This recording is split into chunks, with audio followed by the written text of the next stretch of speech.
Alright, guys. There we go. Welcome to the stream. This is a special stream. I don't usually stream on Saturdays, because of course everybody needs a day off or two. The Spectre Fleet. I have no idea what we're actually doing. I did prior to switching to the main screen. I did ask the FC about what he needed more than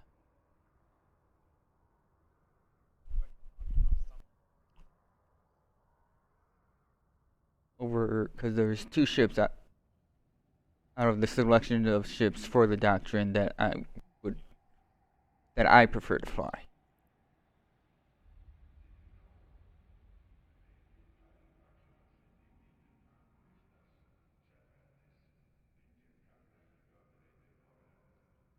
And between the two ships, they were comparable. I just wanted to ask if the FC basically, which one does he want more in the fleet?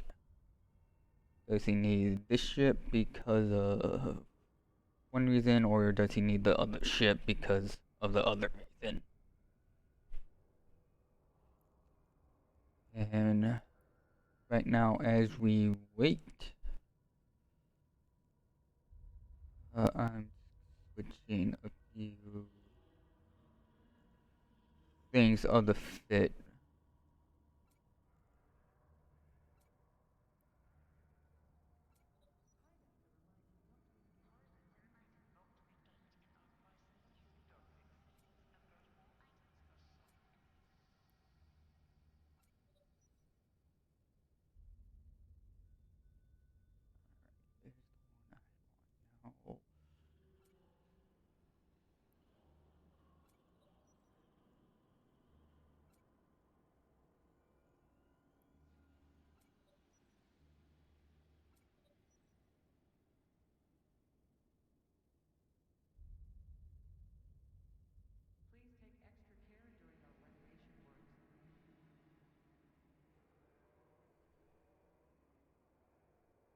Alright.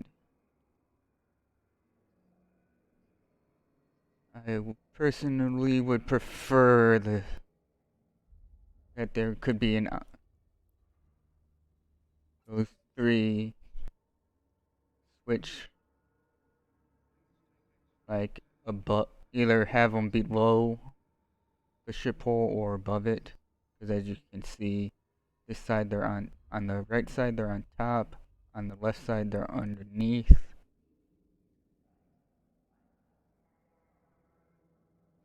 It would be kind of even cool. CCP games that, for the Flycatcher or similar ships, if its high spots are set up this way, they get moved in the middle, where they're above and below, and then not on this side, or even, as we can see, move them to the side of it.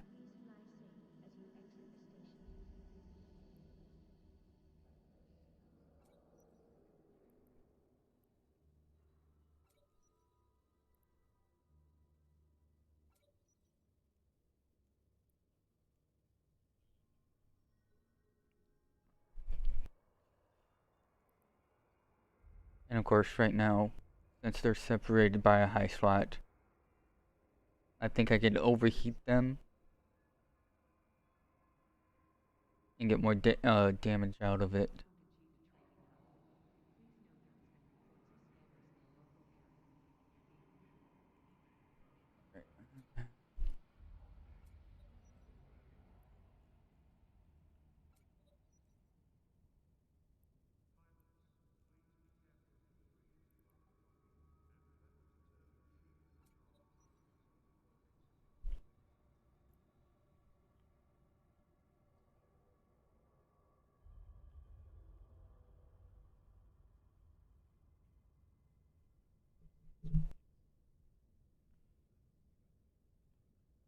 And now that I mentioned that whole high swat thing, now it's starting to make sense why certain modules are in between because of the overheat penalty.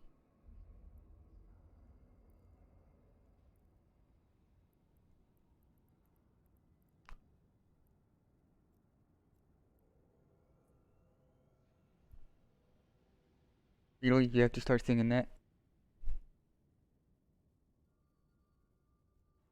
I could say it.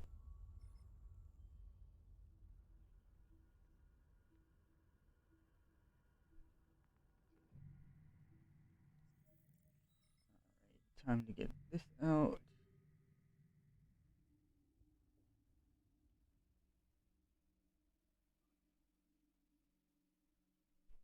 Hey FC, that picture for the Osprey Navy issue, I just want to point out it's a little small when you bring it up.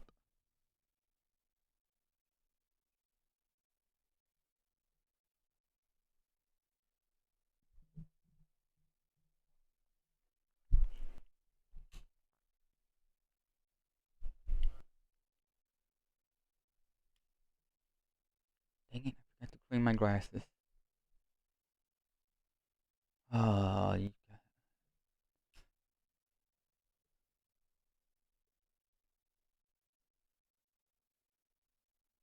I bring up the picture issue because I brought up the link and it's very small where you can't really even read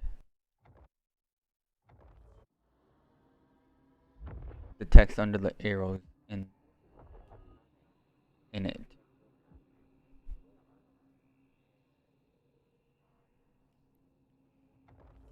And yeah, you guys may see that my UI has changed a tad bit.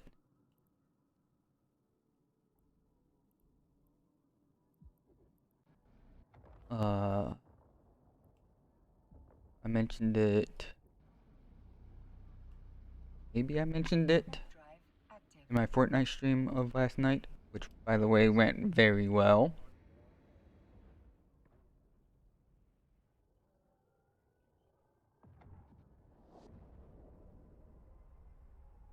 Uh,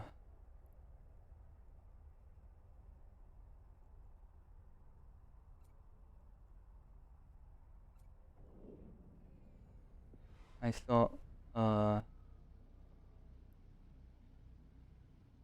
like even if I'm not streaming, I tend to watch a few streamers of that play the game to see maybe like, okay, what are they doing to get the viewers? Does that interest me? If it does, you may see me doing that same thing. One particular streamer I noticed, his overview is separated in certain things that based on I want to say how he plays the game. Well, I'm adjusting my overview to meet how how I play. As you can see, I have drones at the bottom. And I have noticed throughout the years, I tend to always forget about drones. A ship that may or may not have drones. So I don't really ever see them. And then of course I lose the ship and guided them.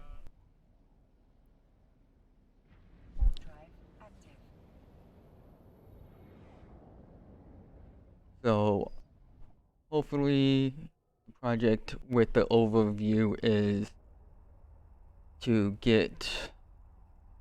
separate all these tabs based on the tab itself. Like PvE, that should be a own section. Same with PvP.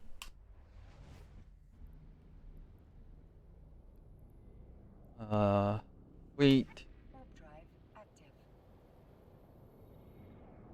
And then operations, I realize as I do more fleet, join more fleets and they do their operations, I can almost get rid of those two tabs. Because if I go to Fleet right now, it's, well, Spectre Fleet, so. But if it wasn't set to Spectre Fleet, it would be, or I have a tab for it, or a filter that would just remove everything and just show ships that are in the fleet. That's why if I go to navigation, you tend to see two or who's in the fleet, because the navigation tab is set up differently than this one, because we go to this one, you no longer see who's in the fleet that's in the system.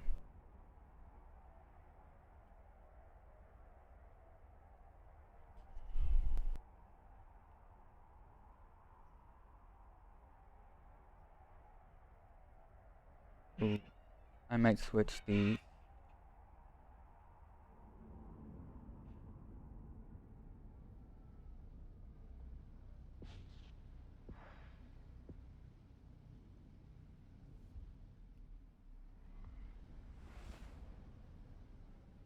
I thought it was, they're asking about the drugs. I thought it was the 15th. I'm actually wrong by 2 days. They expire on the 13th. And the drugs we're talking about are the event ones.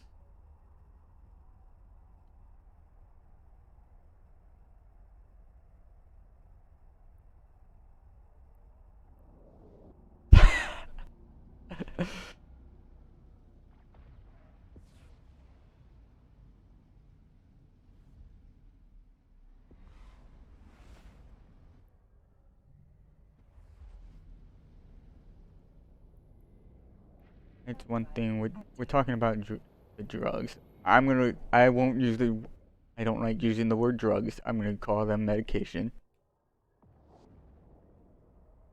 Well, this one I would say is a medication. This one, definitely a drug.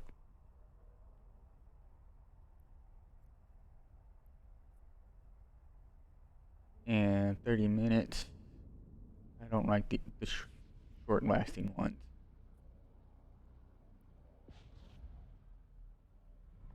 That one's 30 minutes. And I don't like the short term ones because a lot of fleets I've been in, they last more than a half hour.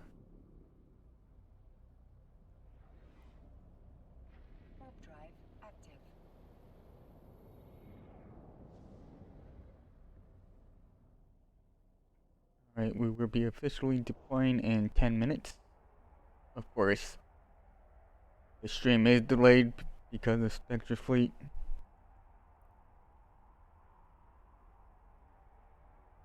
I'm not going to tell you how long the delay is,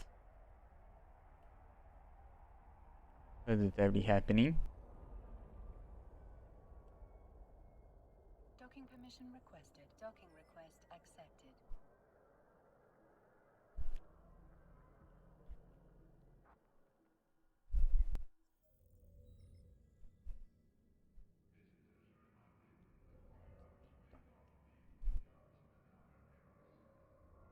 I thought I was getting a text, but I got an app notification instead.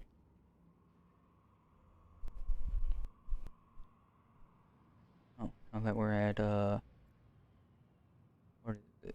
Staging.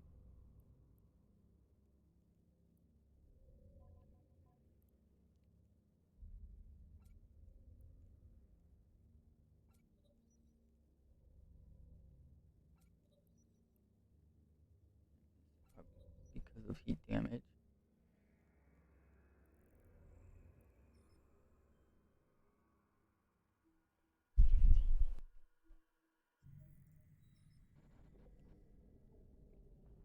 But of course,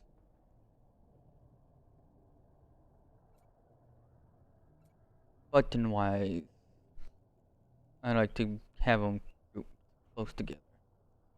But of course, fitting It still should be here.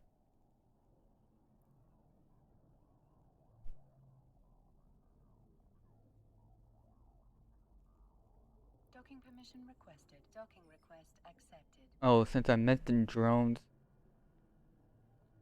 CCP games, I do think drones need to be changed slightly.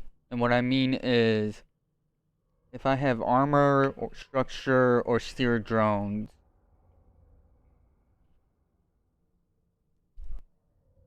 in my drone bay, I can repair my own ship.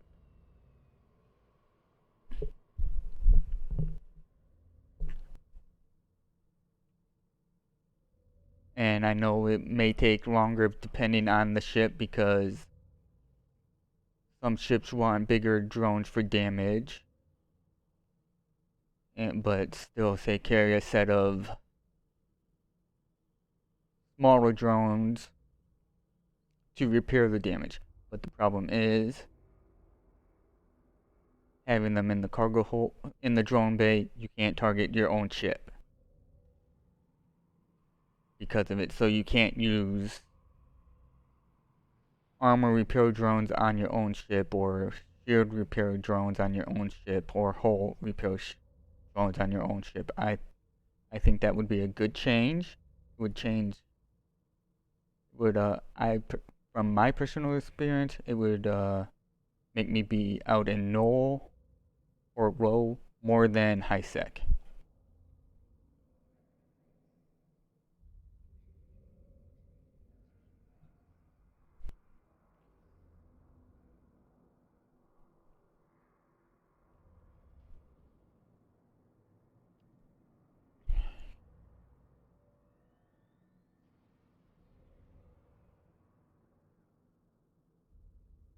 Or even with the drone window itself, where you don't have to use the targeting. Have an option where it says repair ship, and I want to say, depending on where the drones are, they repair the nearest ship. Well, if you're just by yourself, the nearest ship is the one that deployed it.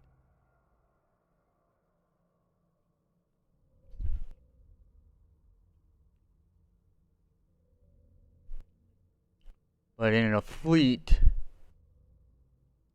you would actually have to target. Because then, from a logical standpoint, the drones will get confused. One might go to a ship in front of you, two might go to a ship behind you, another one to your left, another one on the edge of drone distance itself.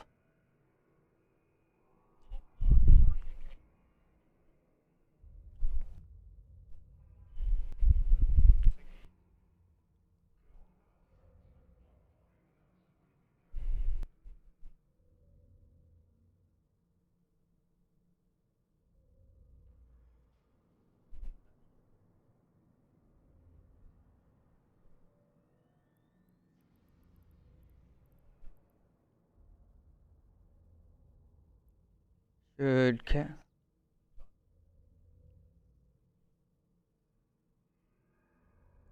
should Captain Highfield be moved down to the tackler squad since he's in a flycatcher?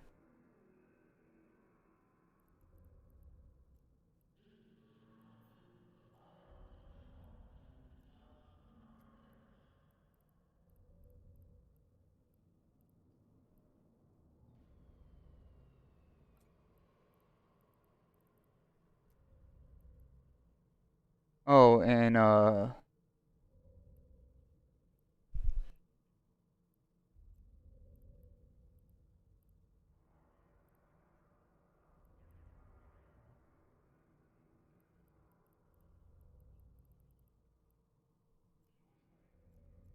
there we go.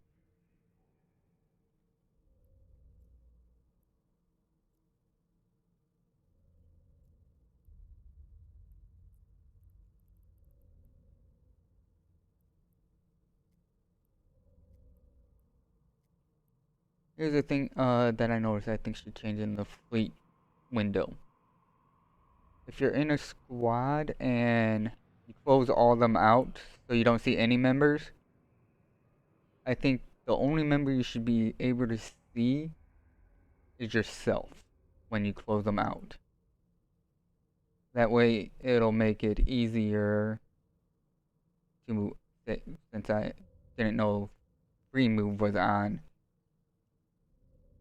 Alleviate,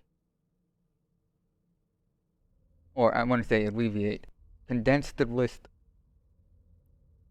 of the who's in fleet so you can better actually move yourself. But I did notice that there is a right click option of move member, but I still think there should be another alternative way, and I think it should be done in the fleet window where I could just see my own name, which squad I'm currently in. I don't, where it filters out, I want to say, other members of that same squad, unless they're in the watch list. So, oh, there's the thing. Combine the watch list into the fleet menu, where anyone on the watch list shows up in the fleet window.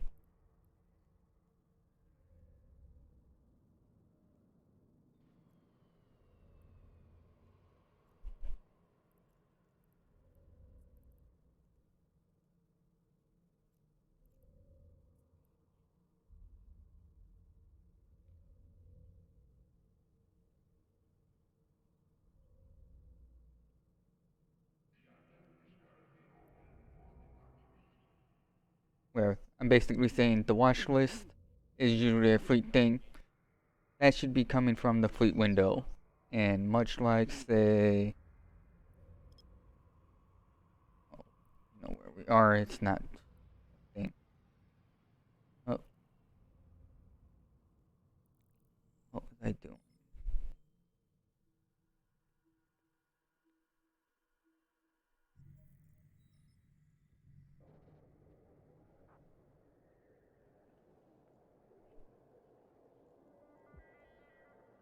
Let's do the same thing with like the probe launcher. Is what I'm basically saying. Where's where the fleet window? No, not the fleet window. The watch list, since it's associated with the fleet, can be docked into the fleet window. So, what I'm saying is, at the bottom of the fleet window, docking the watch list becomes apparent.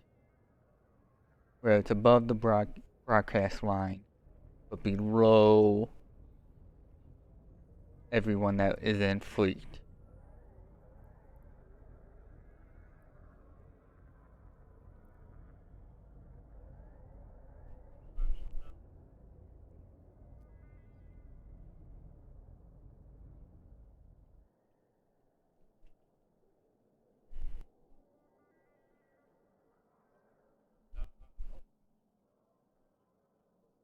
Crap.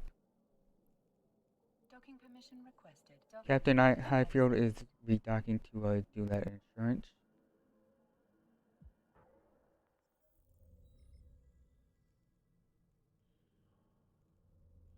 Where is it?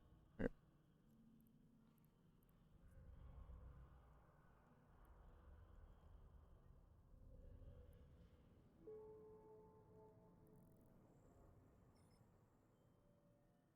I don't usually use insurance on my ships anymore.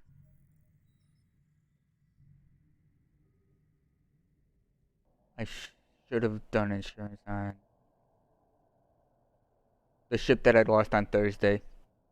Yeah.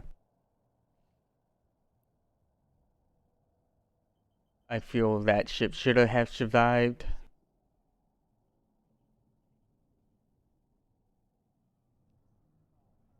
I did submit a ticket about it because I believe it should have happened.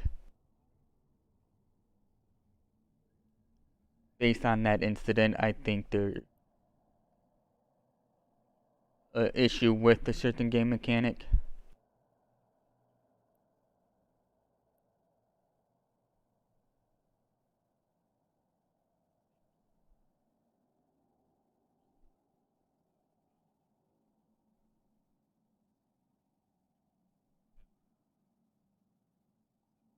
I missed something about the fleet.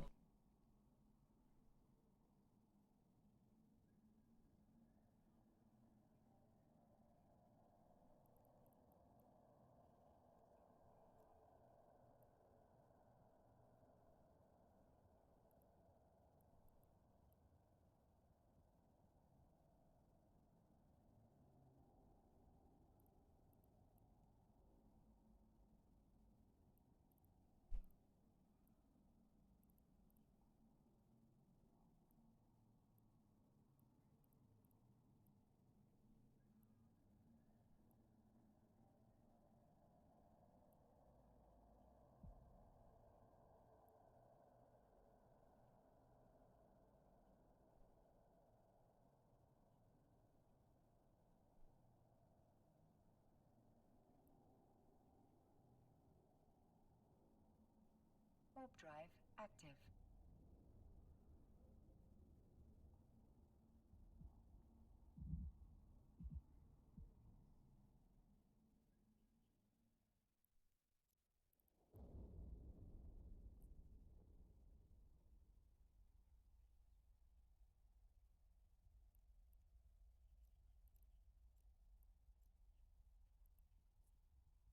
And I say this because watch list is to with the watch list and fleet. I put it right here.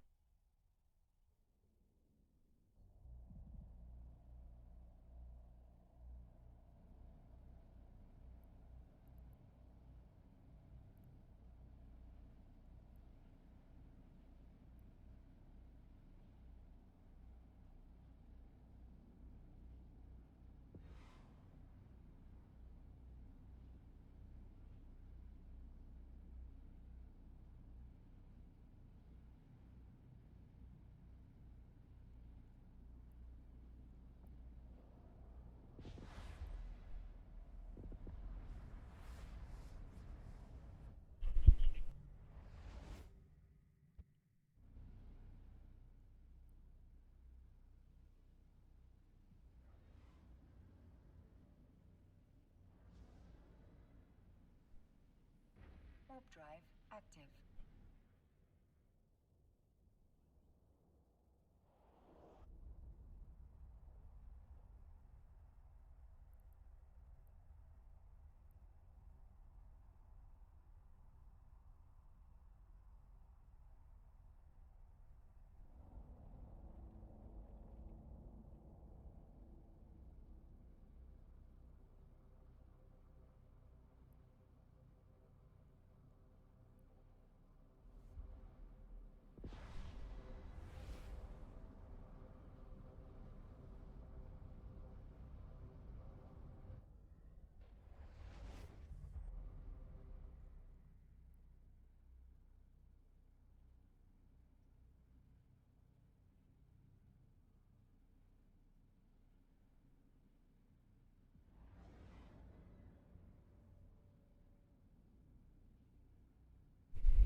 Warp drive active. Another thing I'm thinking involves the fleet and the fleet formations.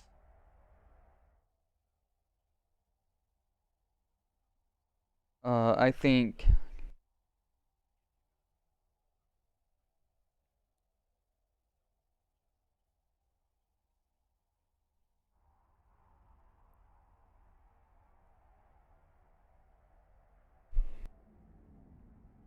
is based on who. Say the FC tells frigates to align to the gate first. In say plane formation, they're in the first row, and so on based on all that. Where the first people to align are in the first row.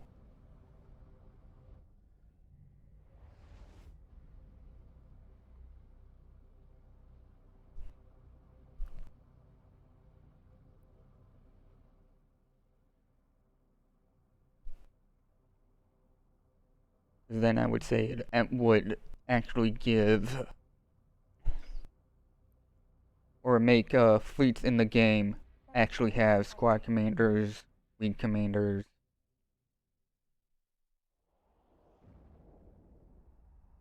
Because then anyone that's say in a frigate is gonna be should be listening to the frigate commander of the fleet.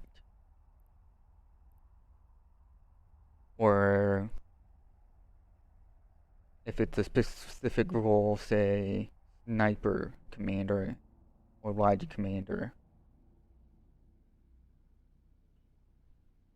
Because then I feel fleet formations then actually can be used strategically. Of course, I haven't experienced that, so I don't know if that's actually how the fleet formations are coded. But I think that's how they should be coded.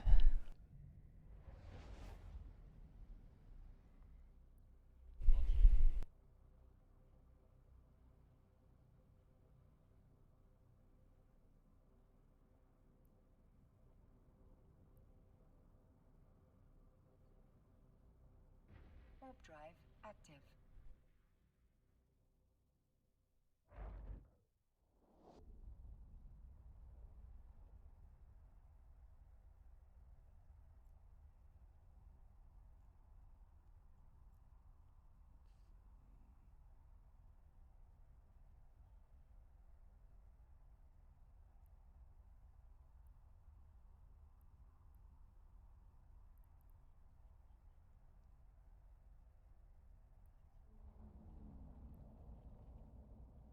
And then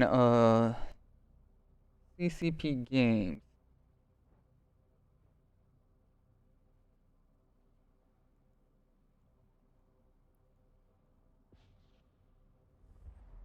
I know the game is getting streamed more and more.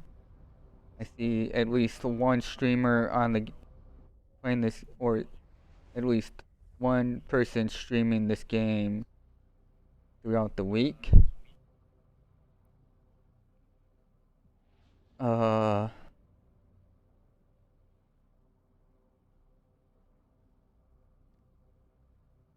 what I think would be nice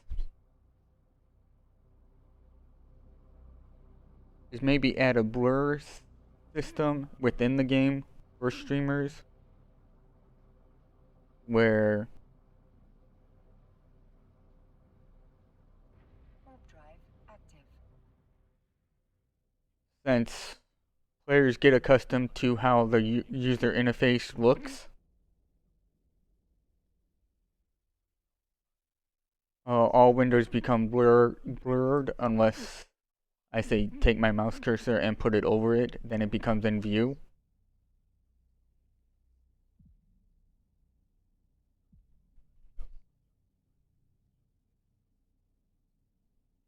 And then maybe even hide this area too. Just completely hide it because I know where I'm going.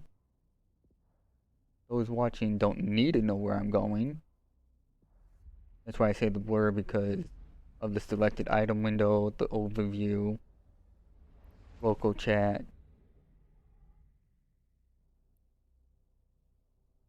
or even make it an option. Warp drive active. Crap.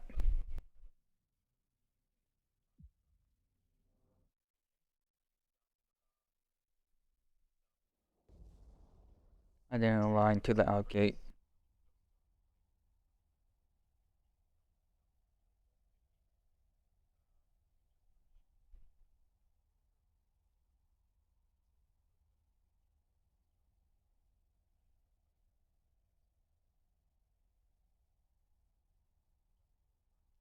And if anyone in the Spectre Fleet community or in the NPSI community, I think in the MOTD, based on the rules of the fleet, you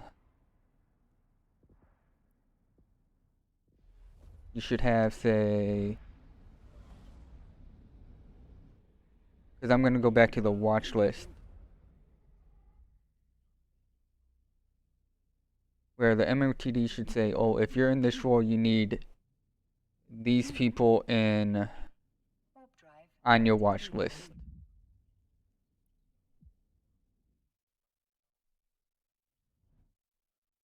Or not paying attention.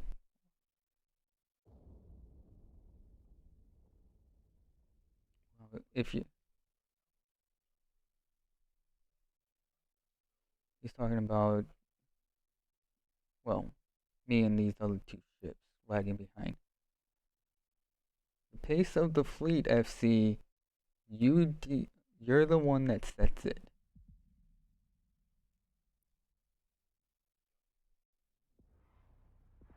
So if you're seeing people lag behind, that's something you're doing wrong as the commander.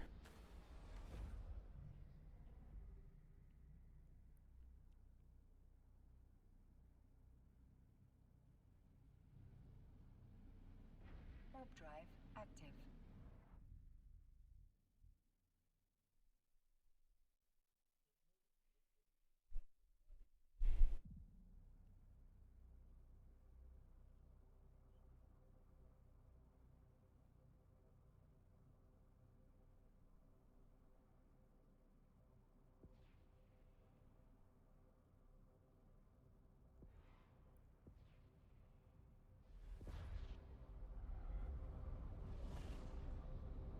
Sounds like pilots didn't double check their ships before docking. If you know your ship, if you're gonna use paste, you should have bought it and put it in the ship, even if it doesn't have it in the fitting.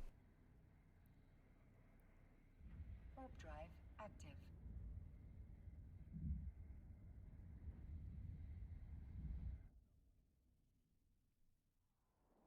And of course, I'm gonna be warping to this gate faster than them because my ship is smaller and faster. Even though I missed the fleet warp.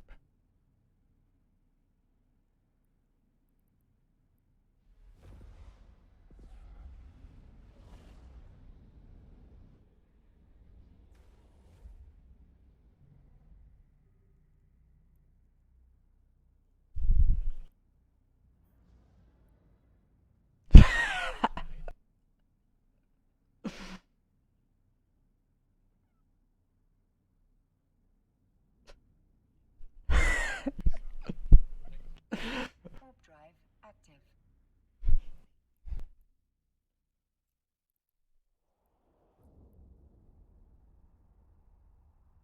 What we're laughing at is, you guys can see it, but the system we're going to is not called 00TY-J. It is called Booty J. And we're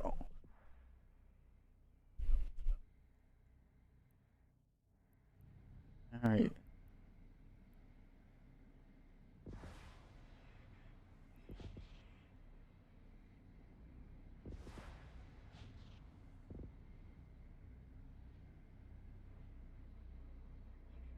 Oh.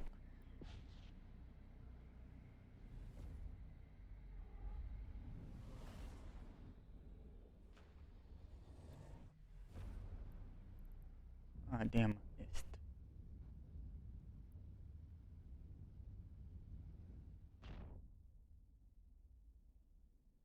And of course, you guys just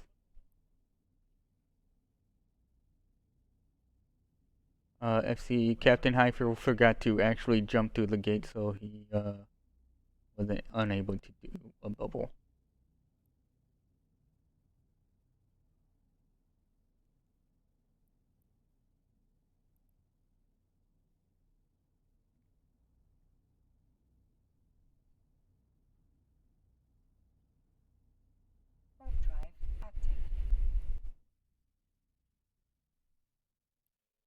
And that's what they got. I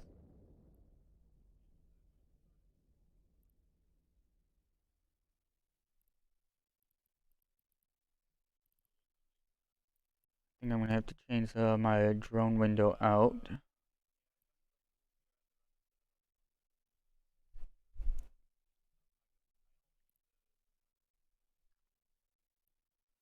Uh, is with the drones, I want to hide drones that are within the fleet. But of course,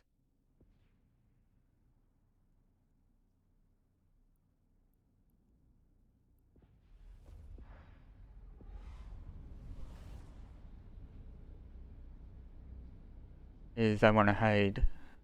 Wait, did I just say that? I think I just said. I only want drones that aren't in the fleet or here. Only drones that are attacking me I want to see or in the enemy.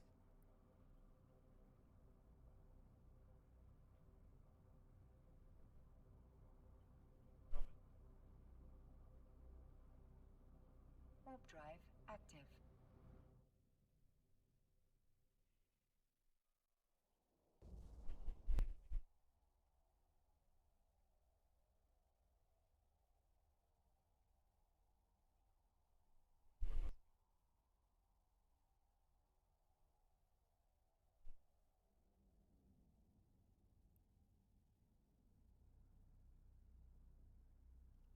So while we have a moment right now, I'm gonna say to anyone watching right now, I appreciate that.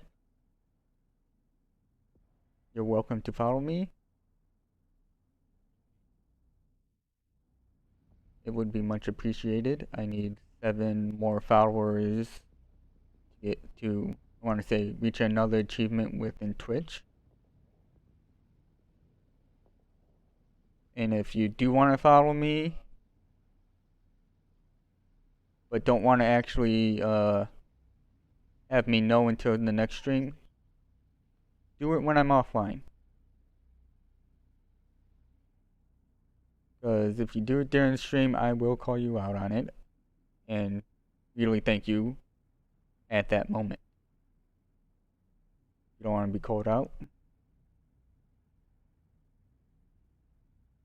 Do it later this evening because I would not be streaming this evening after this week goes down. The stream will be also going down, but I will still be playing the game.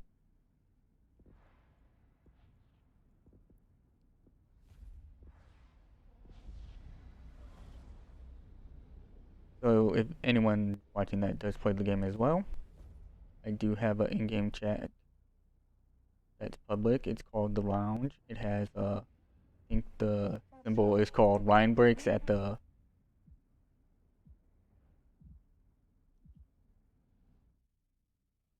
on the edge of it. That symbol I'm talking about is above your enter key. You gotta use shift to type it, shift and then that button. Otherwise you'll get a slash, I think it's a backslash. Yeah. I don't know the difference which one is actually the forward slash or backslash, because I see that there's 2 different ones. One's by the question mark.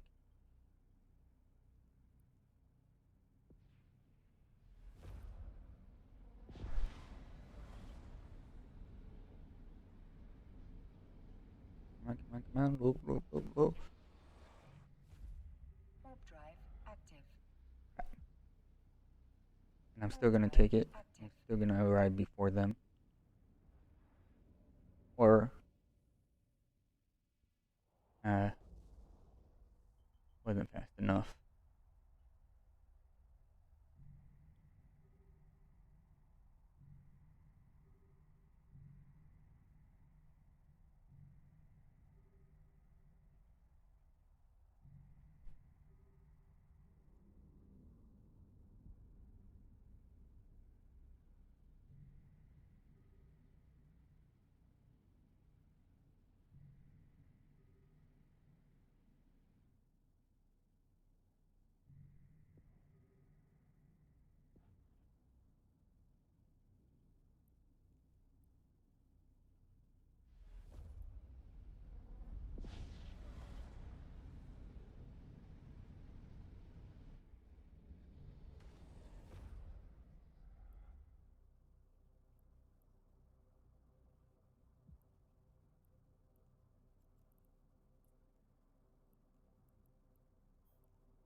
Warp drive active.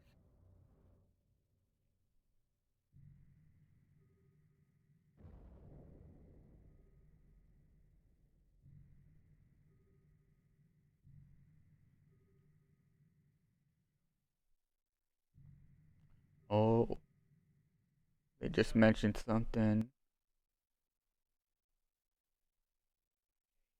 People in the movie industry, you need to I really think you should do a new series of movies with Final Destiny or Final Destination or whatever that crazy movie is.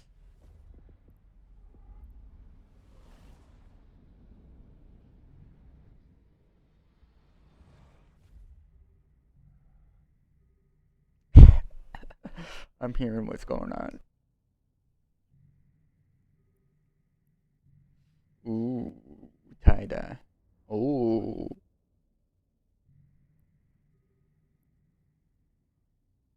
Warp drive active. oh, CCP games. I really think you need to really work on getting rid of tie dye.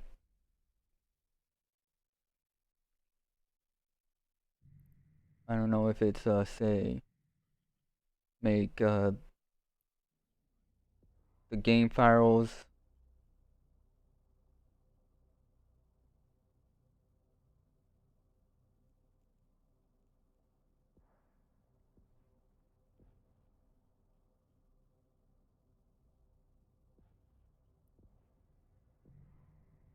where like everyone's personal computer is say the ship computer where it's Warp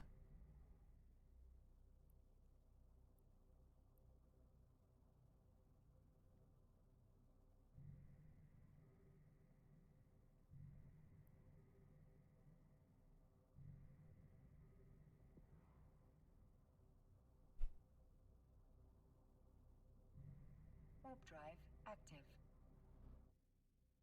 where you off where you have the pilots in the system also calculating something. I don't know.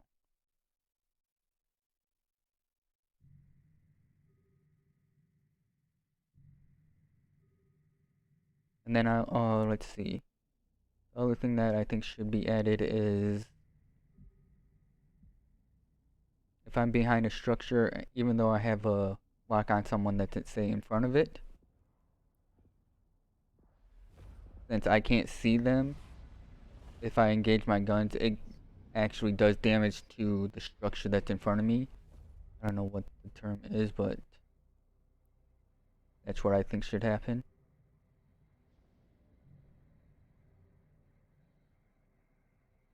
Warp drive active. Or be added to the game.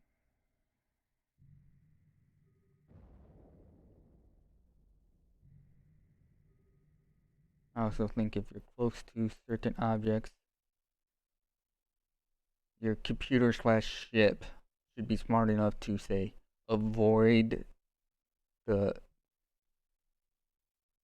prim of it, prime, whatever you call the actual object. Where if I wanted to get on the other side of this gate above it, I would have to actually fly around it, not through it.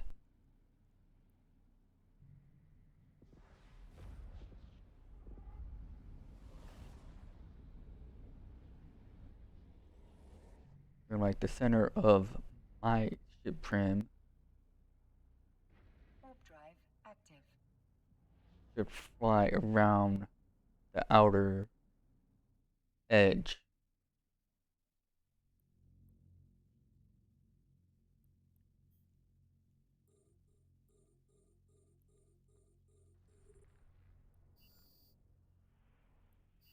We're still gonna shoot it.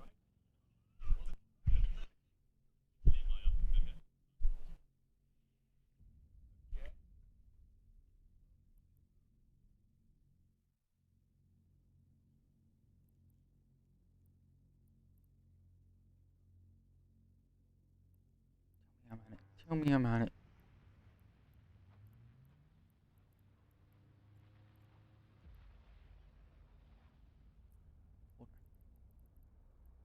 Oh, there I am. Sweet. Alright, thanks. What was it? What was it?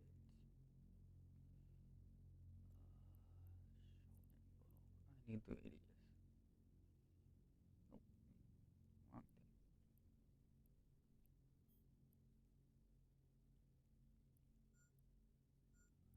Attributes.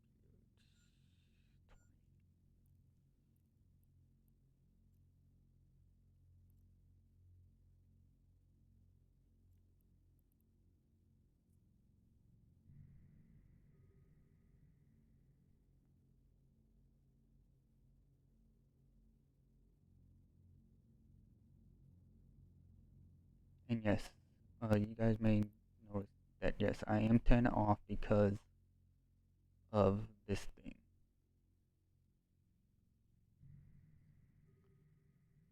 Because I think that's what it should be.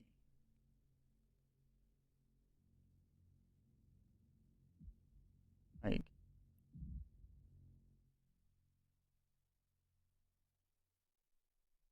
that way, anyone that's coming after us enters it would enter the bubble, have to do the 20 if the fleet itself is fast enough to go the next 10 and be out of it by the time they're in the middle.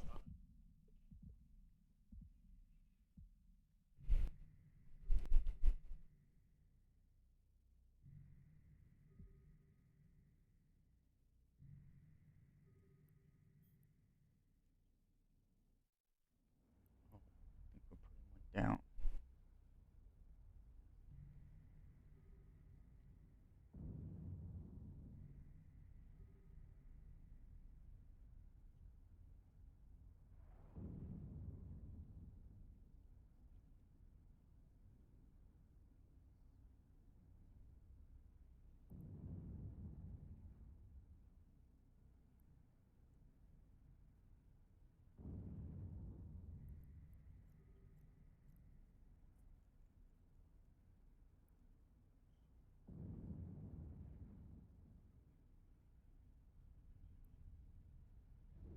Oh, CCP Games, just noticed something.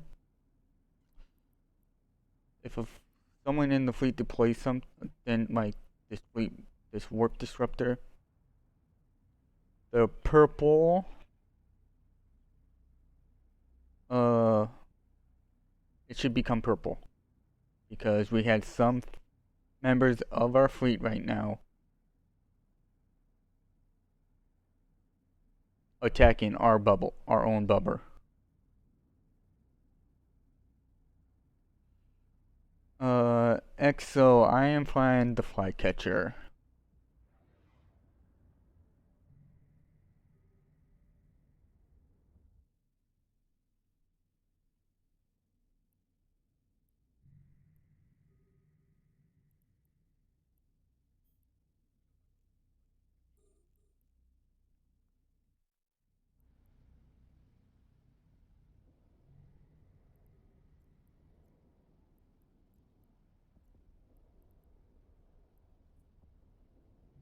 And another thing I noticed is, since we have a lot of drones, I think a lot of us know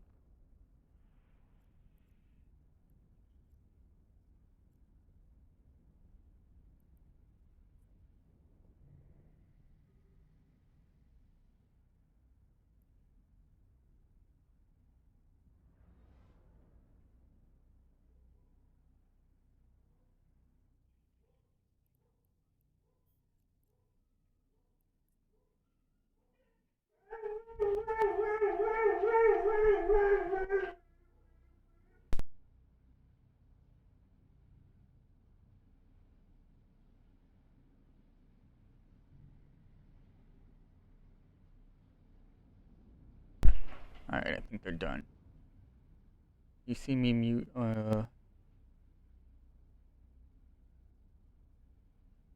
mute something. Got a jammer at the gate. Oh, no. Another thing. Uh, oh, what I was going at. Drone pilots should be smart enough to know or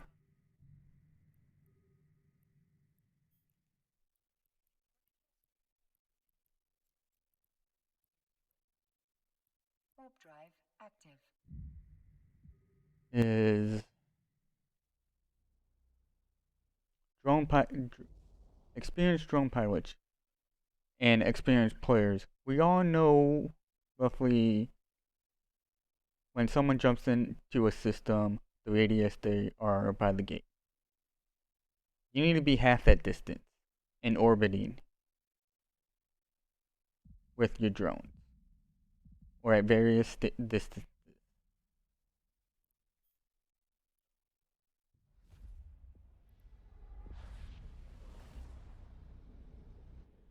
Because you can use your drones to decloak people.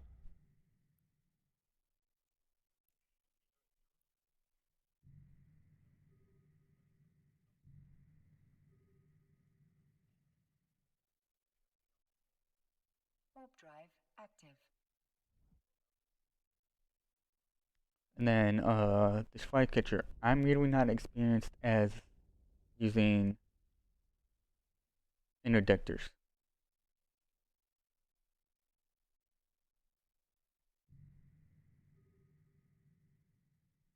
To the point that when I first got my first interdictor, I died in my own bubble.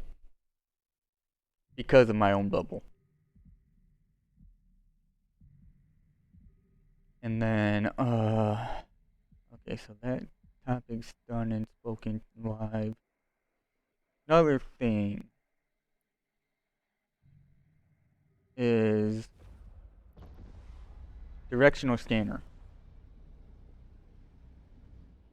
I think any ship that's in a fleet gets filtered out.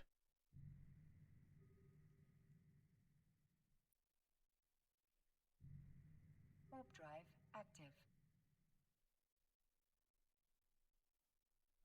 I want to say especially if it's on the same grid.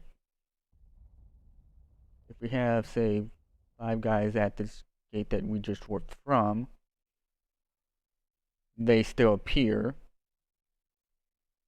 unless there's a filter out option for fleet members.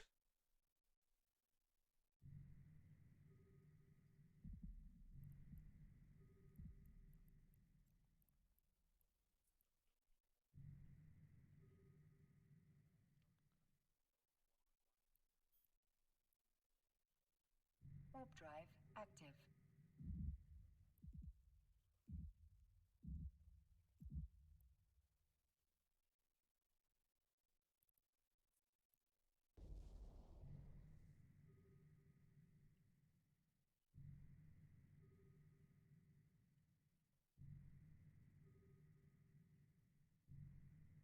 And I think,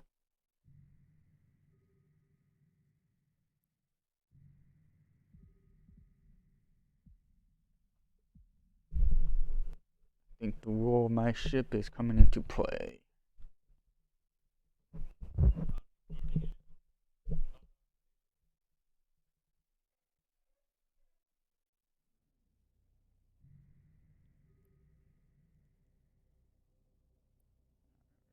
think it's going to be time to take these.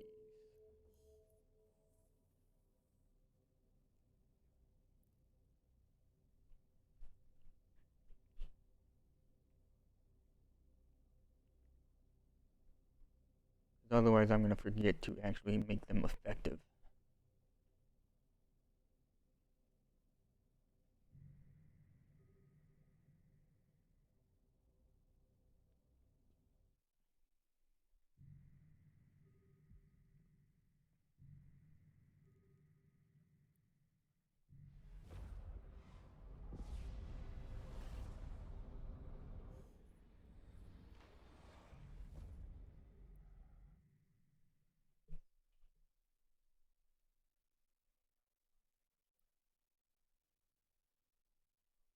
not really tackle, but I know I'm kind of part of that group.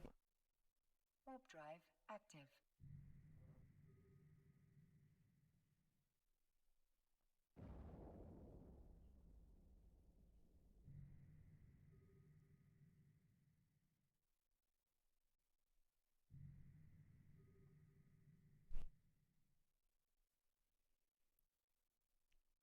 Of course, there's a reason why I applied to be a fleet commander in for Spectre Fleet.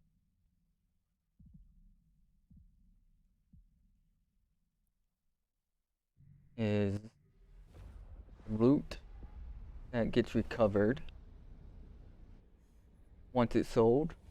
FC and certain people get a portion of it. Warp drive active.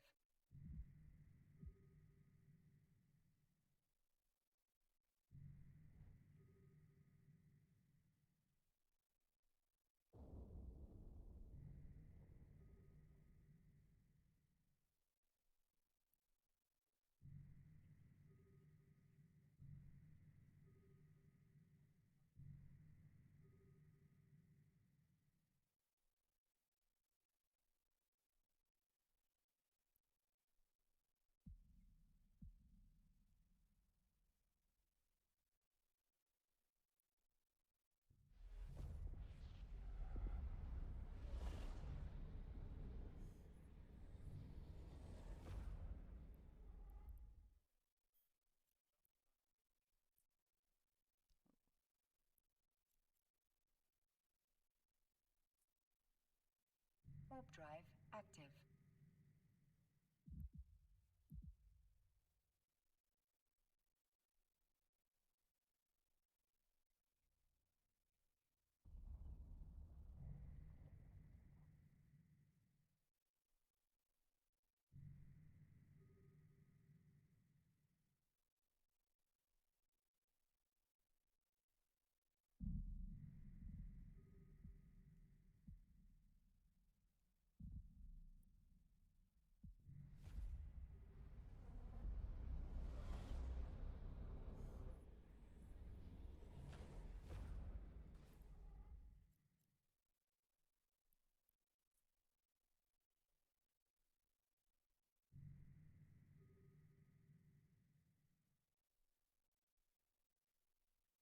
Warp drive active. The pace of this fleet is a little fast.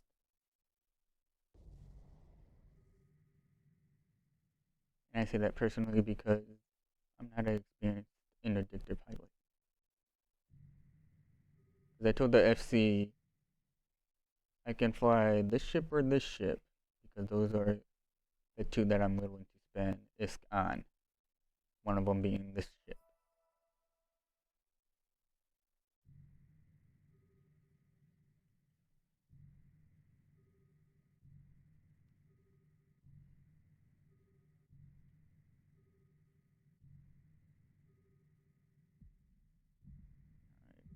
FC just says something that particularly pertains to me.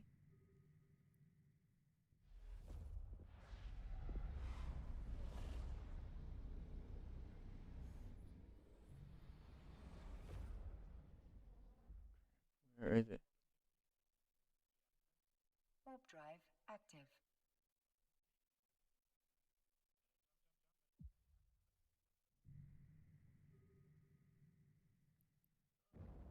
Where is that?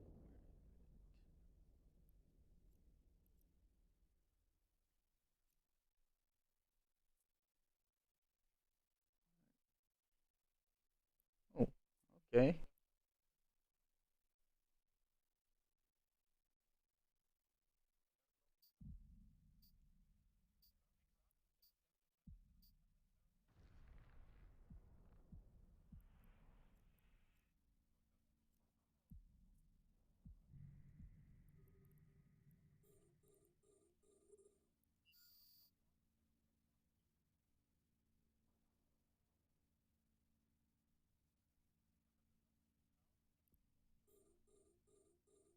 Of course, you guys can't really see it because I'm out.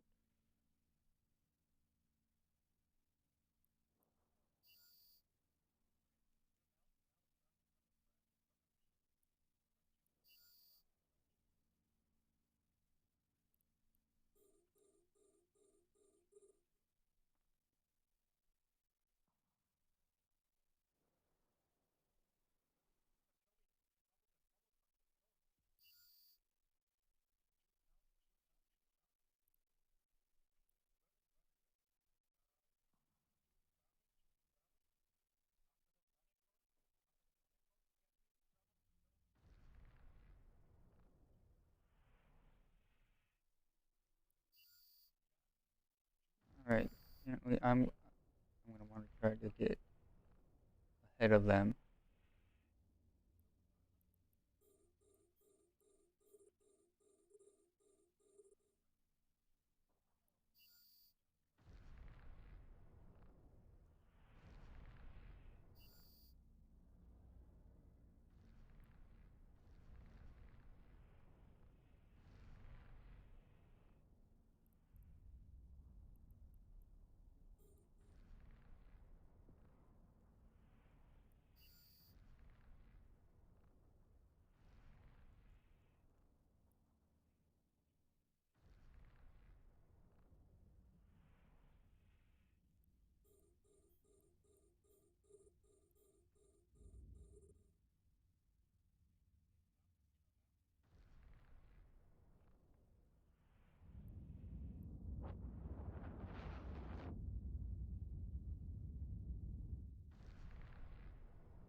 Oh, oh, oh.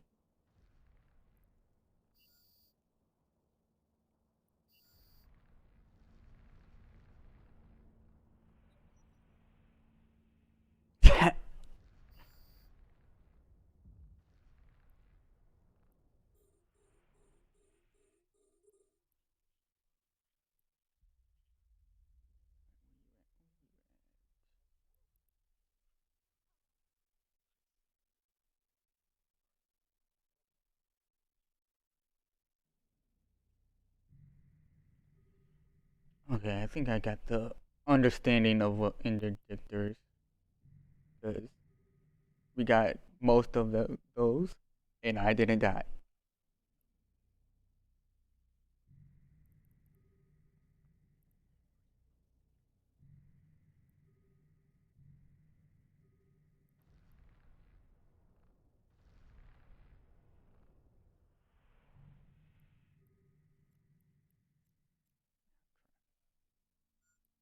There we go.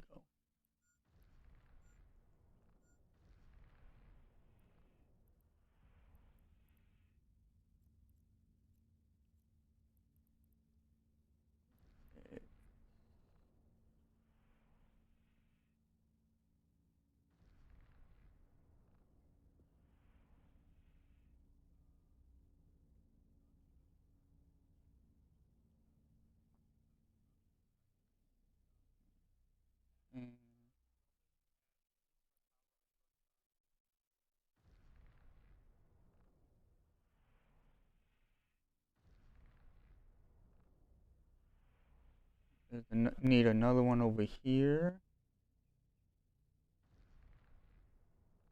Another thing that would be nice is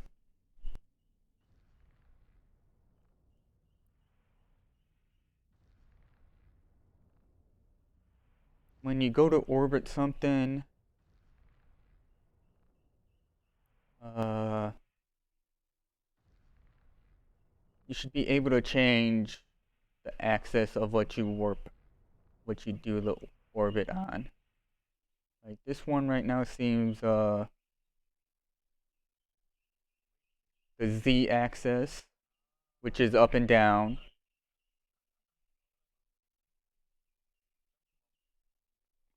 Y axis would be going left to right and such.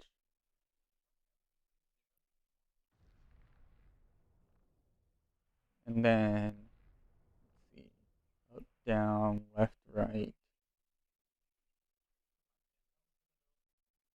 The other one would be forward, back, or something. The other direction.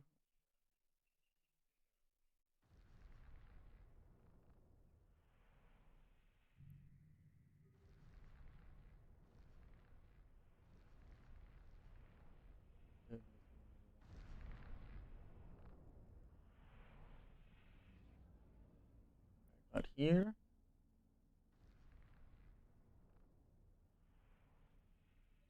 Maybe I need to go a little bit closer because I just realized I did not factor in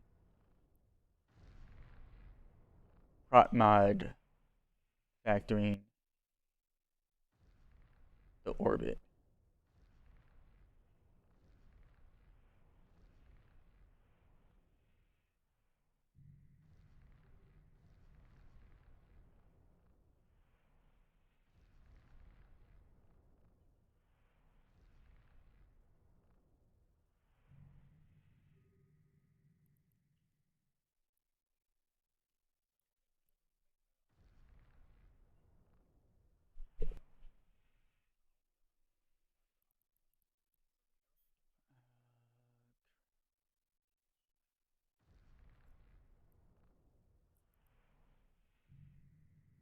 I think this is the one. Oh yeah, the destroyer.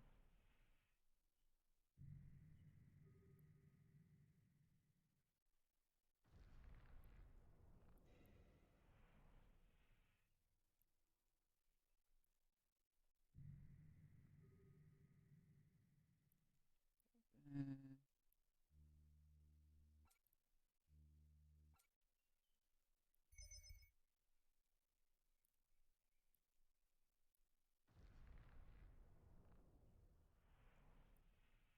Another one here.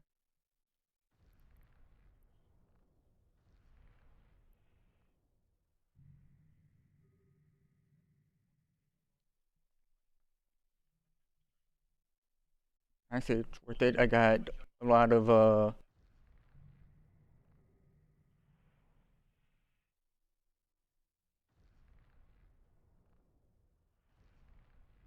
back up.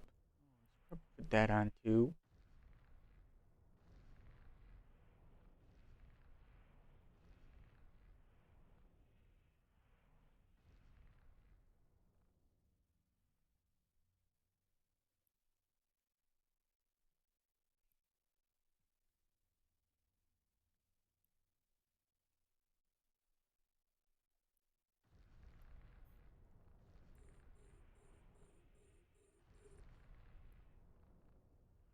Oh, didn't get on it. Oh, another thing I noticed, or should be added to the game, and you know how we saw gate fire with this antiplex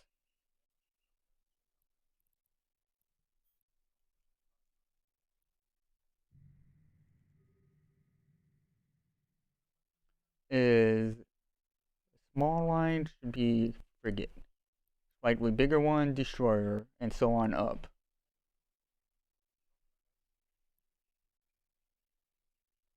Where if you see a big flash, you know a capital ship carrier is coming through that gate.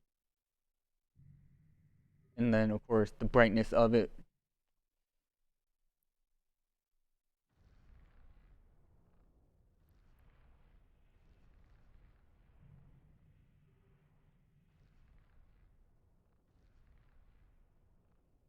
is, of course, a lot of them are coming through.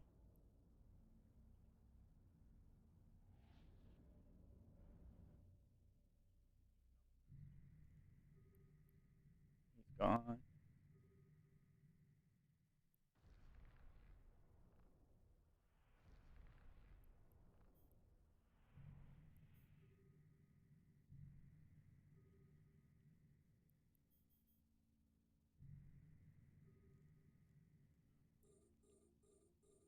Well, I'm gonna shoot it because he's.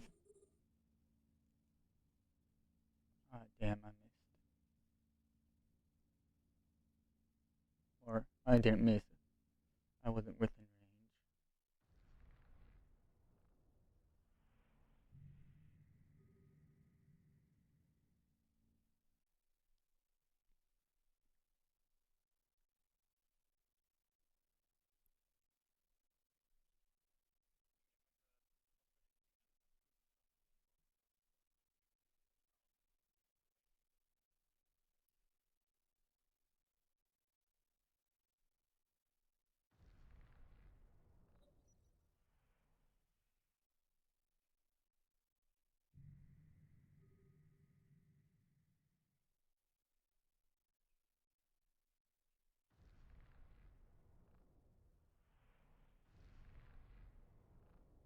And then of course, Hubler should be working together.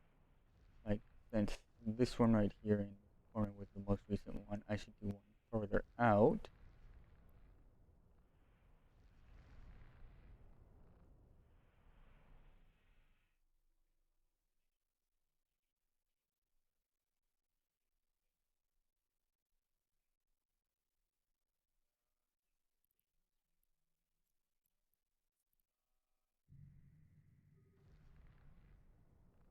Okay, 35.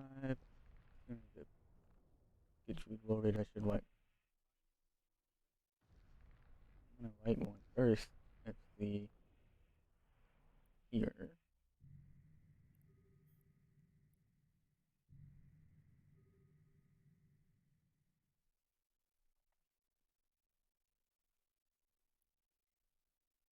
Warp drive active.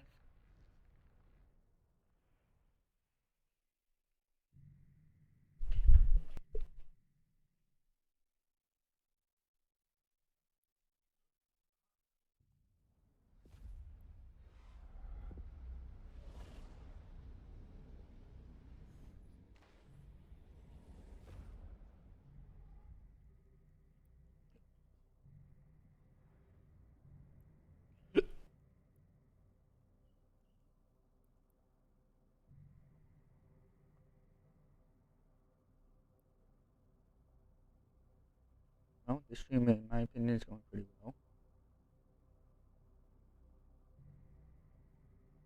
I'm not talking about ship skill. What we're killing.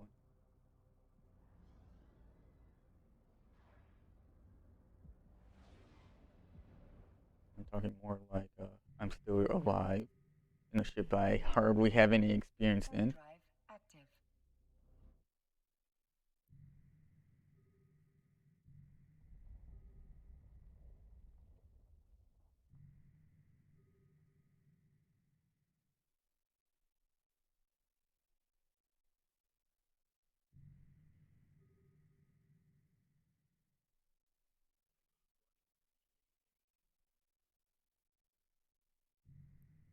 I'm gonna stay with the fleet because I'm not an experienced.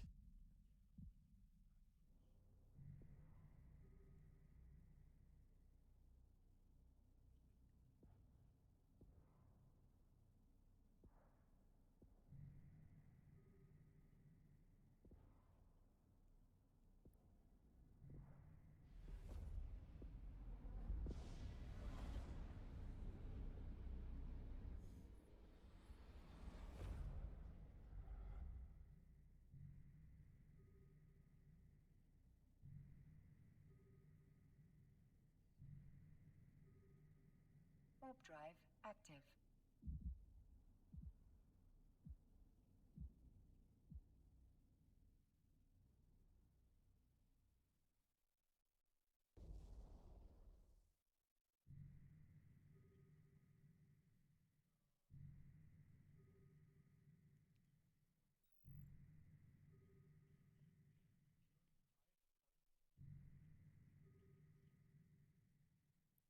Oh, Exo, if you're still watching, I'm pretty sure you can despecify the spaghetti gate. You're just gonna cause problems.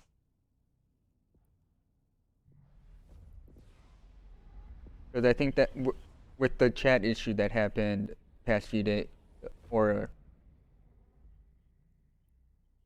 a few days ago for like a week, was part of that because I think that the whole thing that made it not work is that it was getting transferred from, I'm going to say, one server facility to another, and then possibly got corrupted, where like a portion of the bits, no, some files got downloaded that needed other files that weren't downloaded, or or like files that needed other firewalls got transferred before the files that they needed.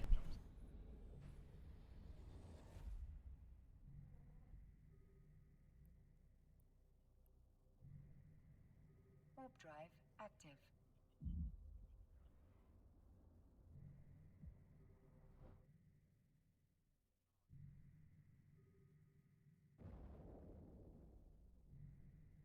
Oh, we lost the bubble. Right, selected. And since we're in I'm gonna call it Alliance space. I'm not gonna call it NullSec. I might use both terms. But to me, if you're in Alliance space,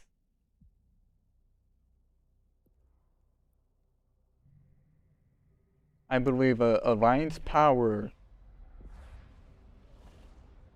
should not be measured by how many systems they control,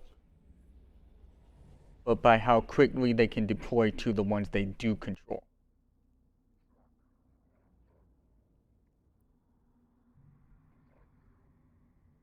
Warp drive active.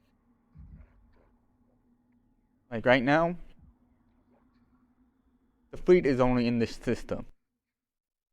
Whoever owns this system, obviously you don't use it. Why do you have it?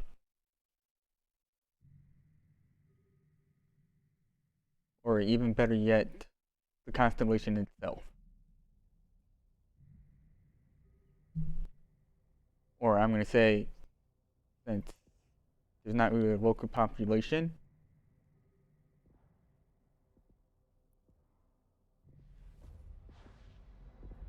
I'm going to say rent it out, but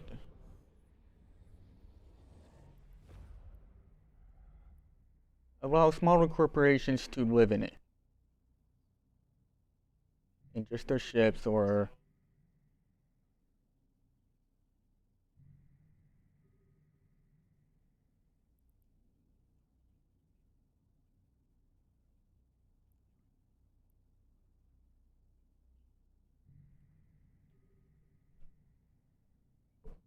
where smaller corporations allowed to do one moon tower.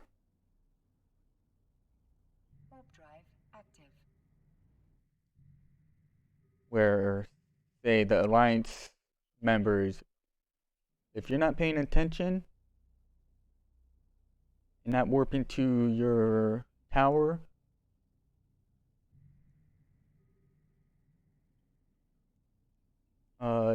you can't be mad if they destroy your ship. You should be vigilant.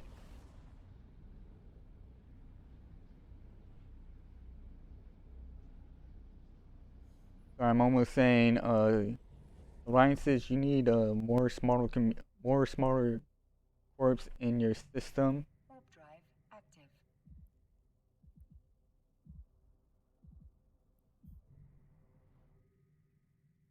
active. That probably would be doing stuff you don't want to do, like the boring stuff. I'm sure there's a bunch of high sec mining corps that would love to be in nullsec mining the ore, helping you out while also getting paid way more than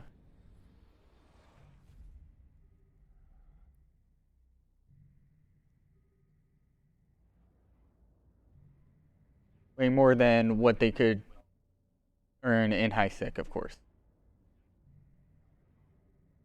Where you build local communities within your space because those pilots are doing the grunt work of mining the built instance. Warp drive active. So if anyone's actually hearing this, I would love to be in your nullsec space. I have right now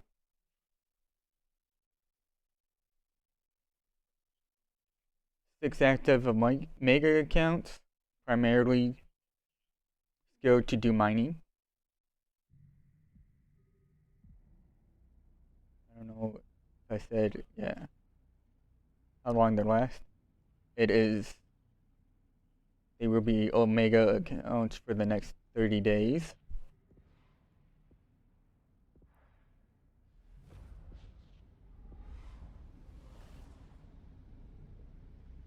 Of course, that is what I'm going to do later today in high sec, of course, but I'm not going to stream it, especially given Thursday's stream of and what happened.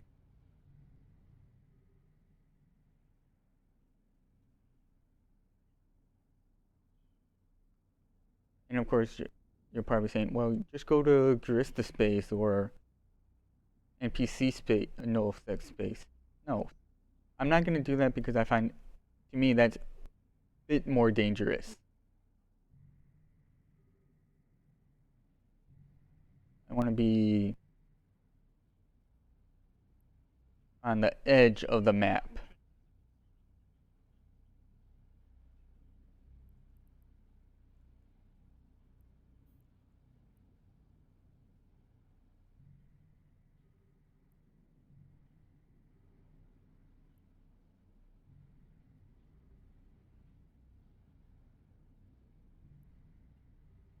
Because when I first was in nullsec, I couldn't really fly any of the doctrine ships of the corporation that I was in, or the Alliance one.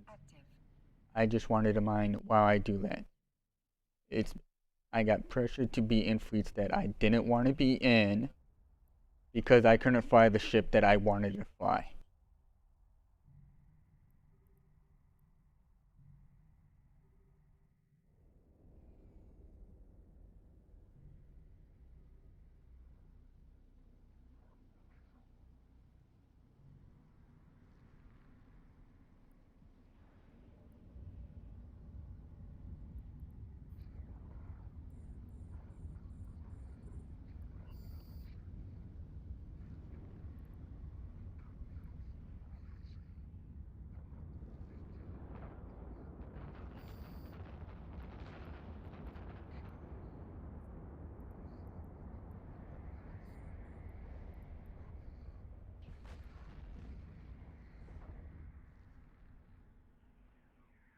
Of course, if you don't hear me say anything, it's because I'm focusing on what I'm hearing. And Discord on the fleet comms.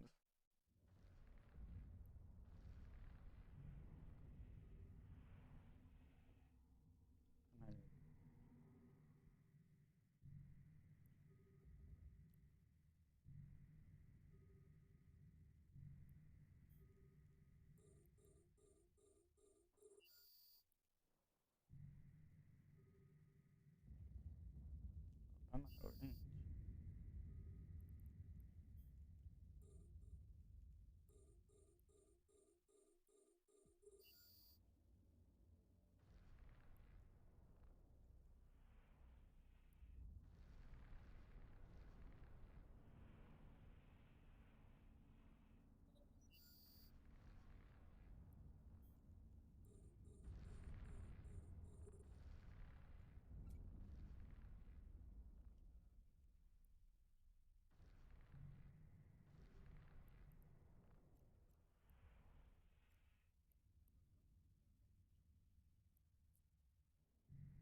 Warp drive active.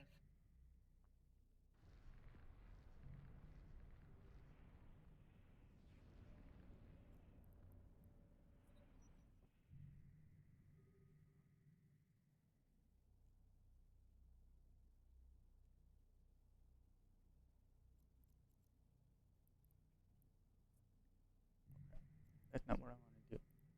I should do this. I'm thinking orbit that. Then I should be prop mount and at 10.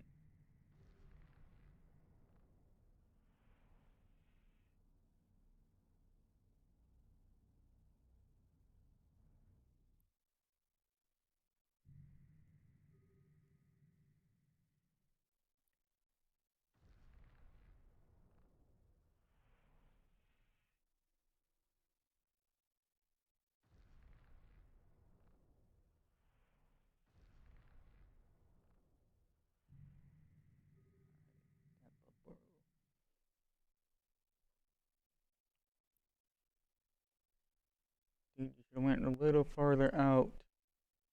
Now I gotta go down.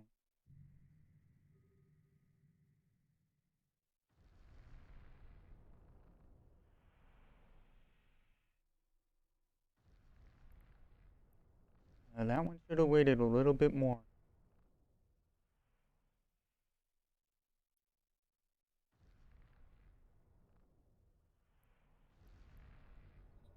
Dang it.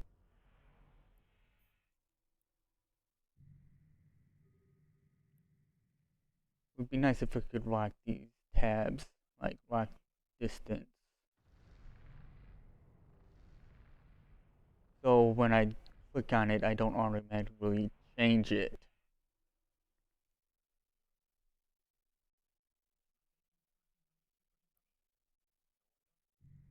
Warp drive active. Sort of locked there.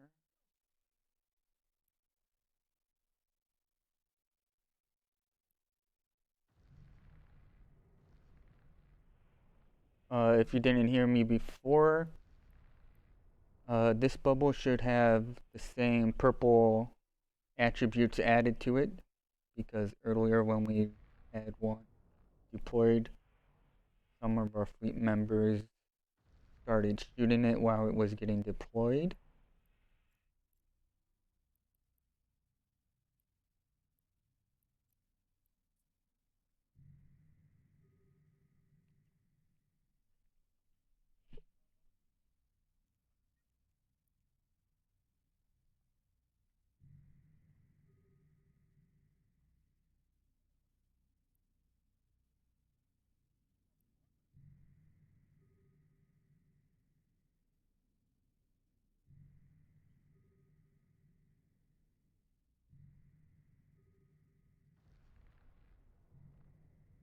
Exactly, the bubble, we just had a small,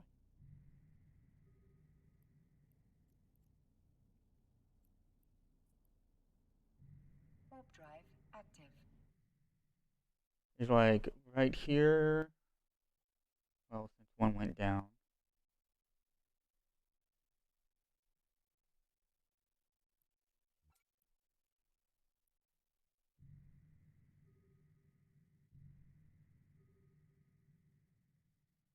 Like, there should be one right over here where my cursor is.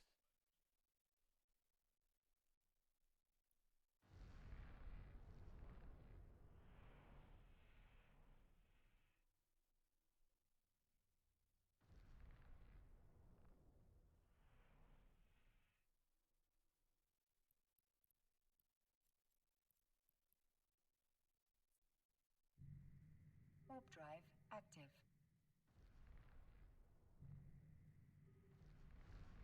And another thing, I think, the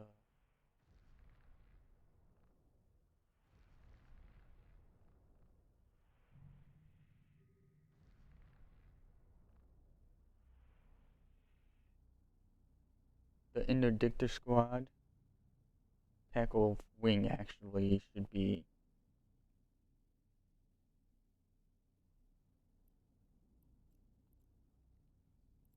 split,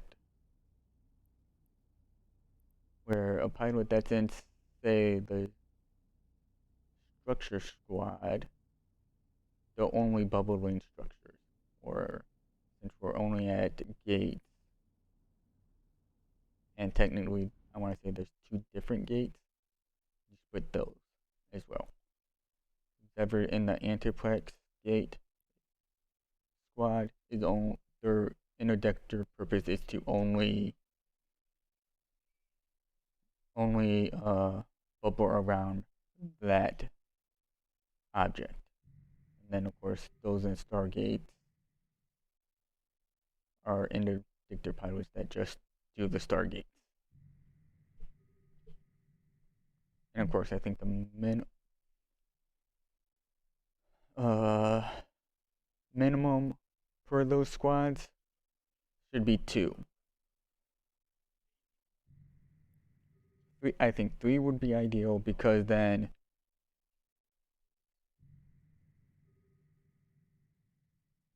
you have the first person do three, like how I was trying to deal with Triangle. the next person does another 3 in a different axis. If we had a orbiting axis, orbiting orbiting axis control of what we want our orbits to be, doing the other 3 in that direction, and then the third one in the last one.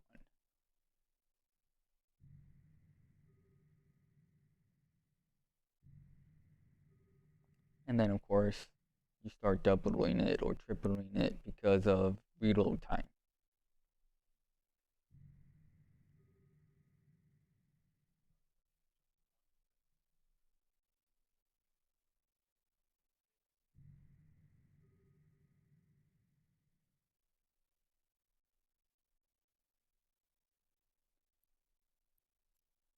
And I'm gonna do this. Oh, actually,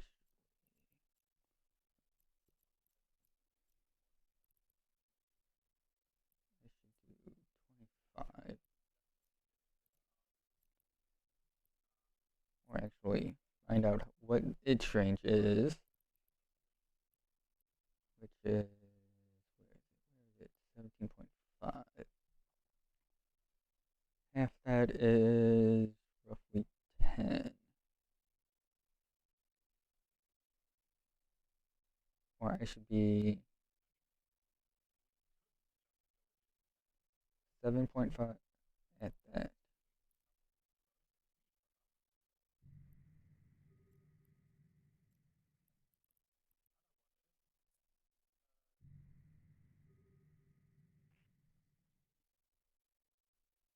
I might be doing that.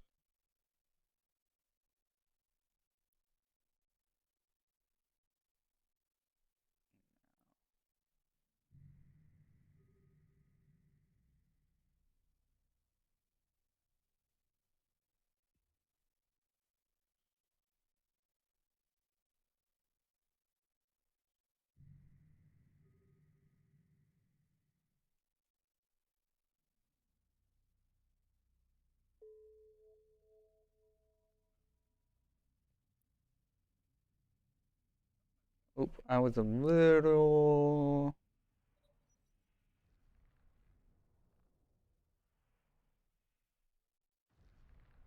behind because I wanted it much closer, but that is pretty good.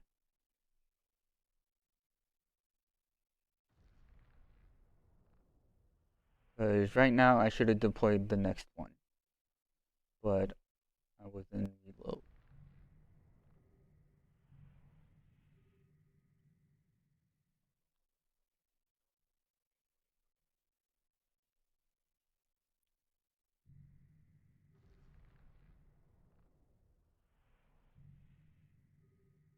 Because if you're looking how I did these two, that's how an interdictor pilot should do. There should be another one over here. Then the next interdictor pilot deploying one near this gap, the gap over here, then gap over here. And then of course third, got the top and bottom.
And then I feel on an anchor up. The direction you want the fleet to go as an FC to be dictated by an interdictor pilot.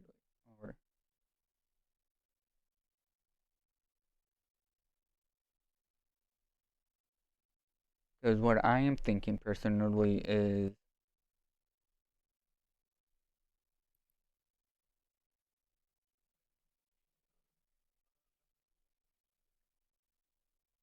is you have a bubbler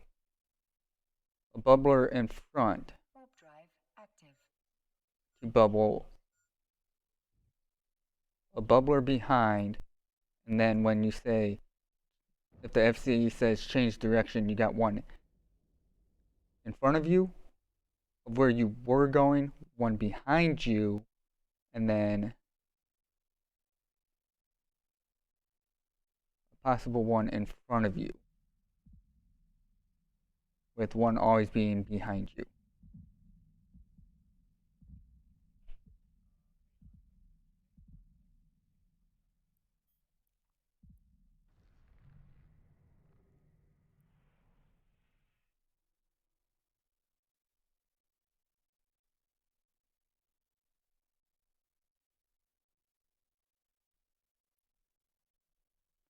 What I'm almost saying is, Warp drive. with the interdictor bubbles, you're creating a barrier that your targets have to go through, which in turn will slow them down, because not being able to warp really, really sucks. See my Thursday stream. I personally feel that if the ship can't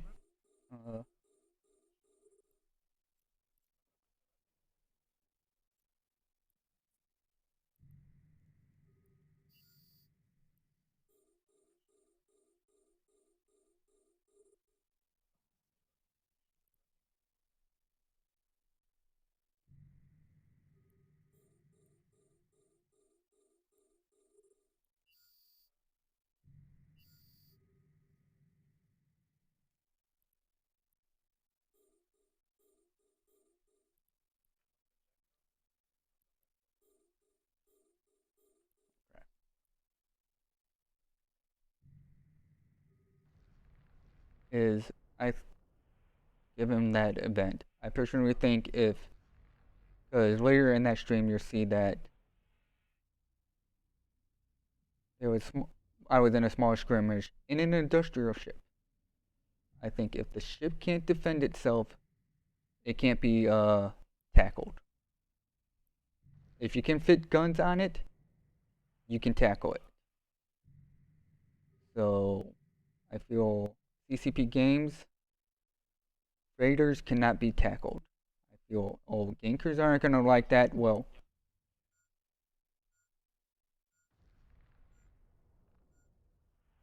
Warp drive active.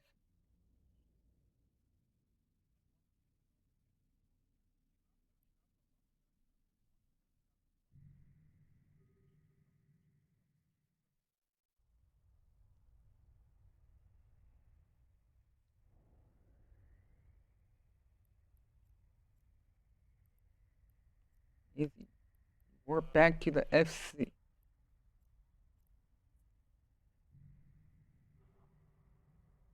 Warp drive. Is that gankers would have to be more strategic in trying to kill a target.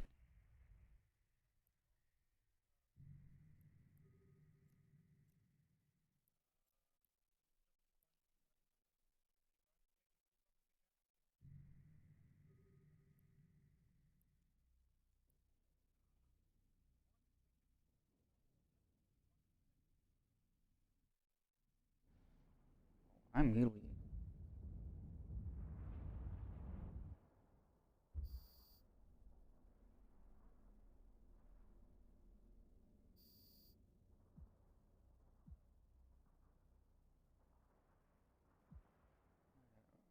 I'm clear. I'm clear, clear, clear. Crap! Fucking.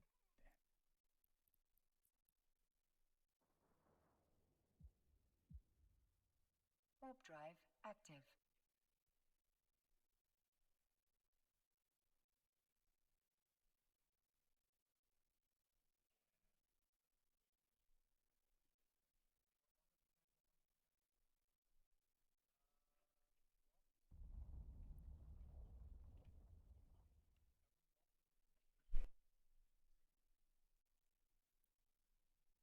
is that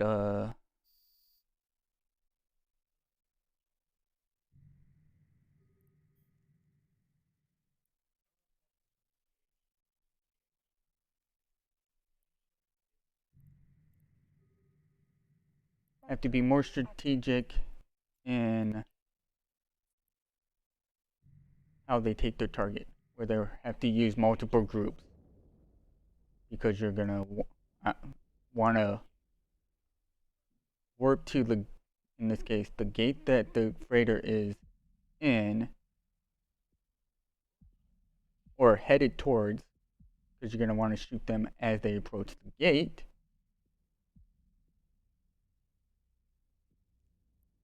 Especially with those autopilot ones. And then have another group in the next system.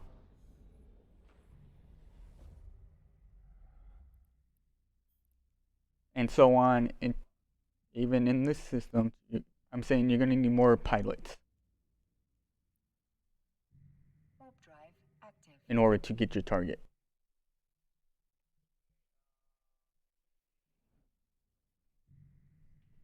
So almost I'm saying if you want to be ganking a system, you got to have all the points of dock up or exit on lockdown.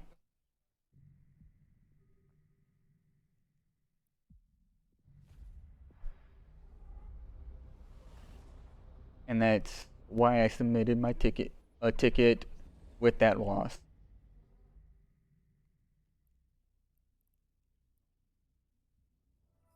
Warp drive active. Because my personal opinion, once a criminal is undocked or in the system after cloak,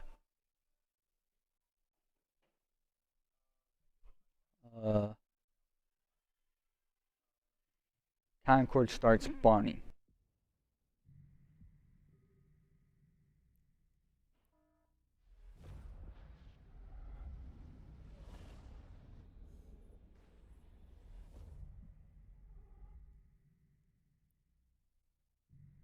Warp drive active.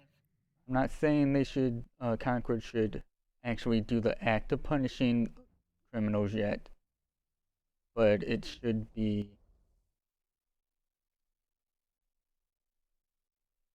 I want to say, from an intelligence aspect, is, oh, these criminals are known to,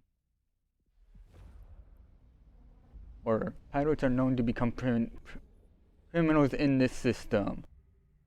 Once they go criminal, I guess I'm saying it could also help the gankers too. Is you start engaging Active. the target, the timer still stays in effect.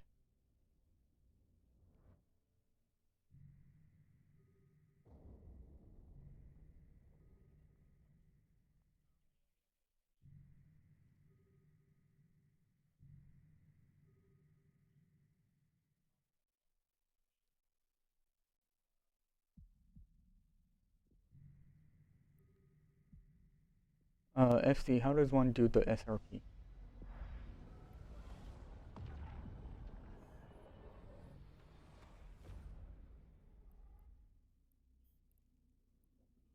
Warp drive active.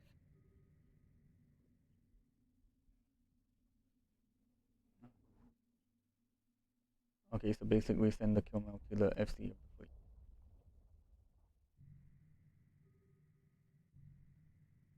I had to ask because Bomber's Bar,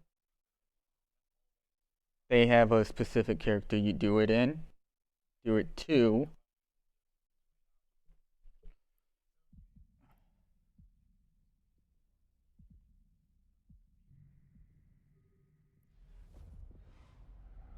Which Spectre Fleet, I think that's what you should do. You should have a dedicated pilot that takes in SRP and then inform everyone in the fleet that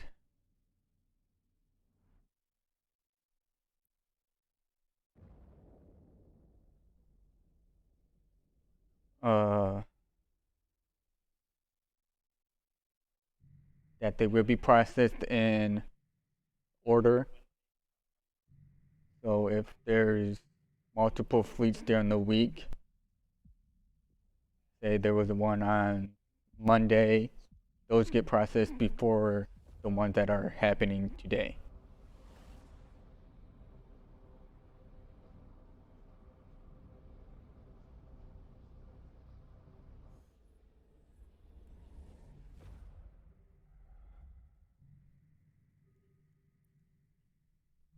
Warp drive active. Oh, and you guys, if you watch my EVE Online streams, you noticed this is the first stream with a new haircut. Uh, did that yesterday. My hair was getting quite long, so it needed to be done. Should be having.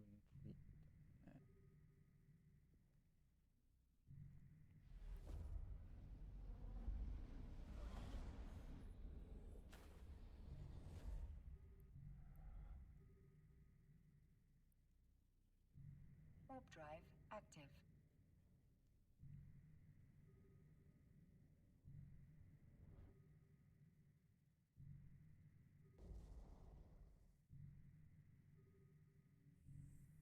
And someone mentioned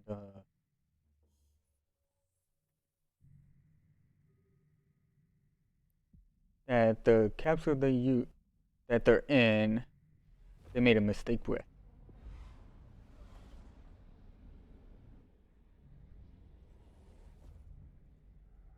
I have one in the similar manner. I call it my education drone. The person in the fleet called it the training drone, or not training pod. I call it my education pod. So if I want to skill a bunch of skills, or like a good example would be a vacation. I know I'm taking a vacation. I'll load up skills to train, and then I would transfer my character the day before I leave, or because I won't be able to play it. So I might as well use my subscription, Warp drive active. being Omega, and use the benefit of just training skills.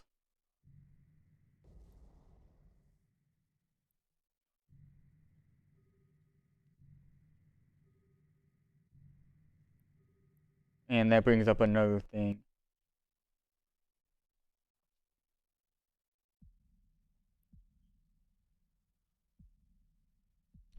But nope, never mind. I think it would actually be unfair.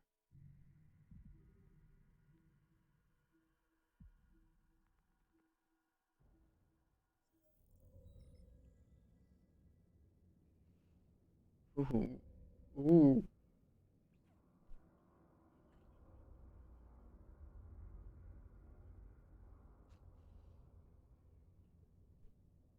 Are we in the system that I actually need a jump clone in?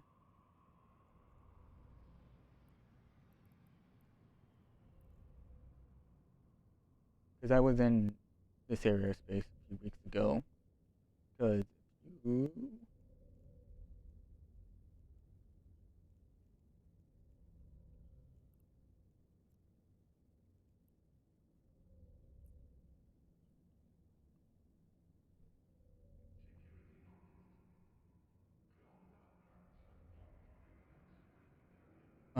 standings.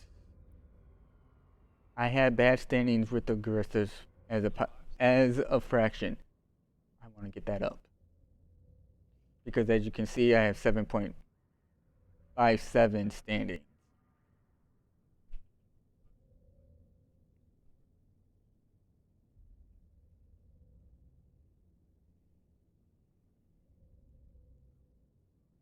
So basically, against Kaldari, I will fight with the Guristas.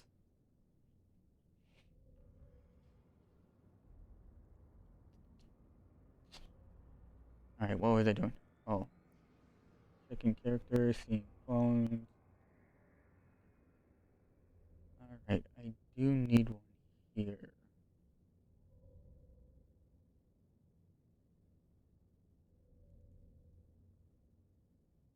Capacity reached.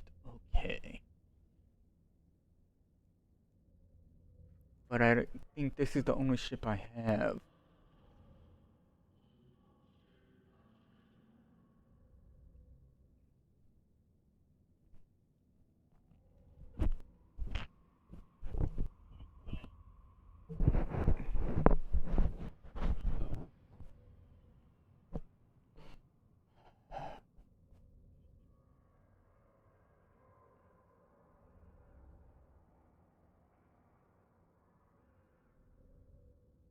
I'm thinking I shouldn't destroy one. Because I'm thinking, okay, if I install one now, if I jump over here, oh, I have a problem. That problem uh, is that involves the ships. Oh, I don't want to use the flycatcher as the ship to do the missions in, is what I'm getting at, so that's the problem. I shouldn't install one until I have the ship that I want. And the station. And then I should do it. There we go. Sorry about the rambling. Something like that. I had with my brother's girlfriend yesterday involving making my account Omega for the next 30 days. Now it's 29.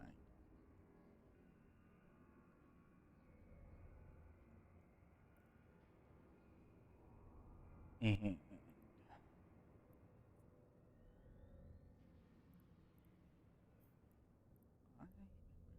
this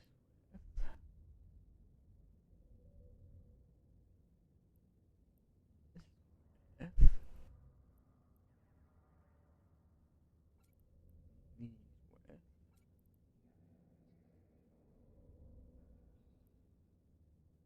with that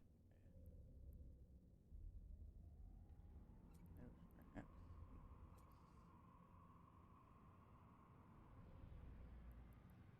Big, those are huge.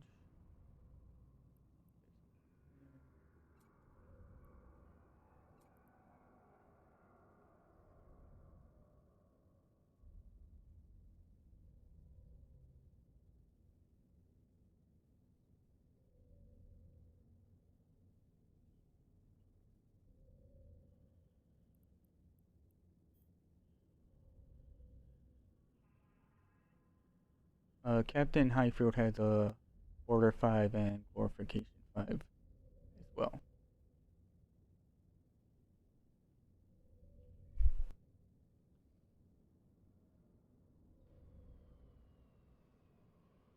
We're just trying to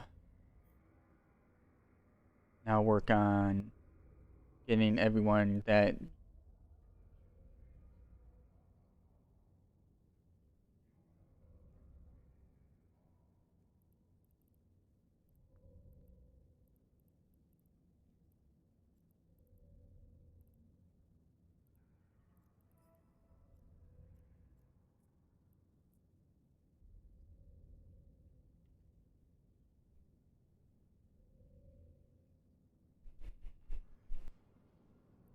now we're working out.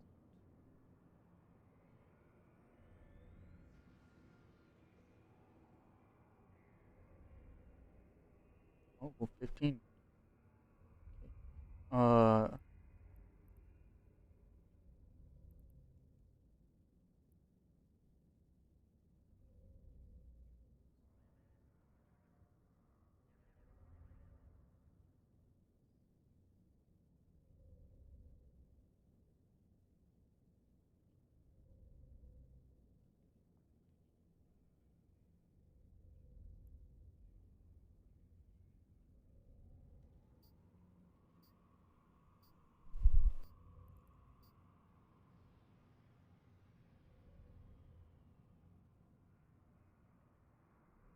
think I only need to get Berlin in here.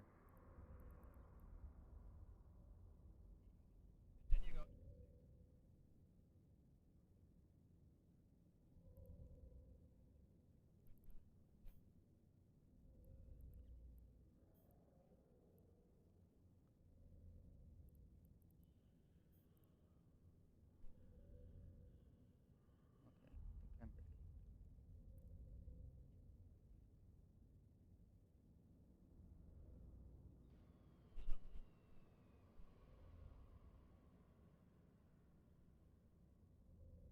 Wait until I hear person known as Starlight.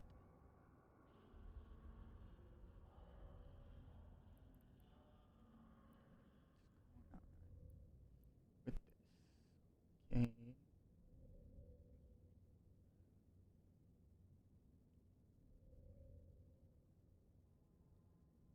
Okay. Crap. Crap. Pause this. Alright, I'll look at that later.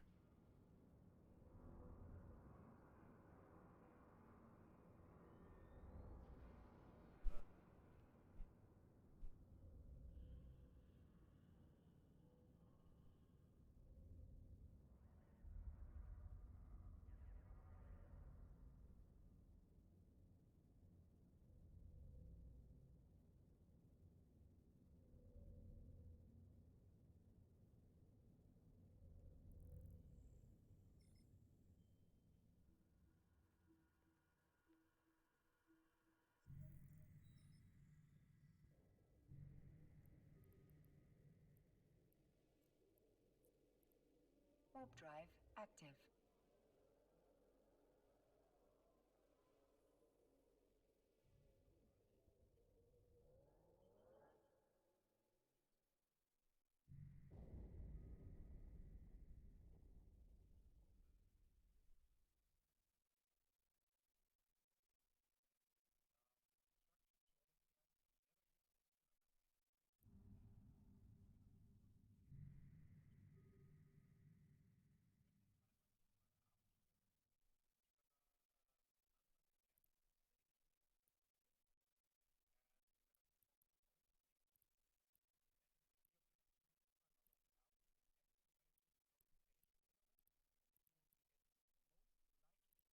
There we go.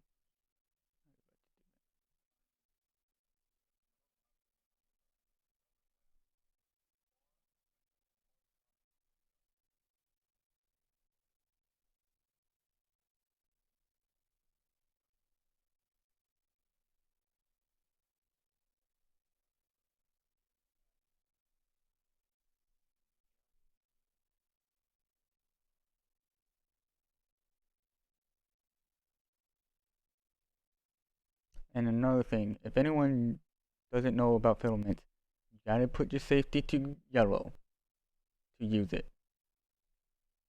We have one person in the fleet that I'm in now that didn't realize that.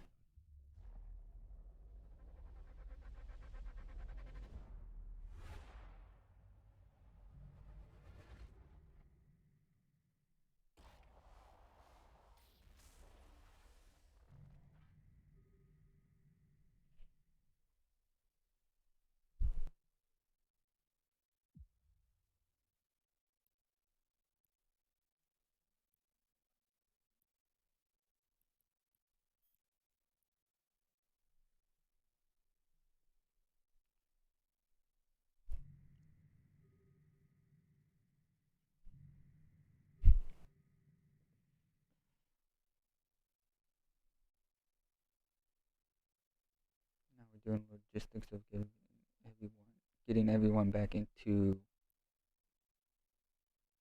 I'm gonna say Empire space.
second half of the fleet are about to come in, join us.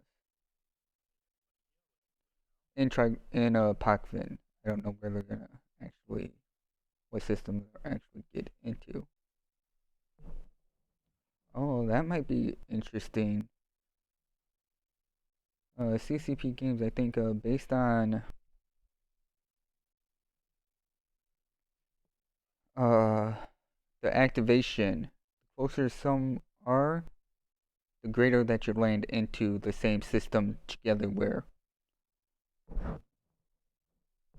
you create a fight based on the activity.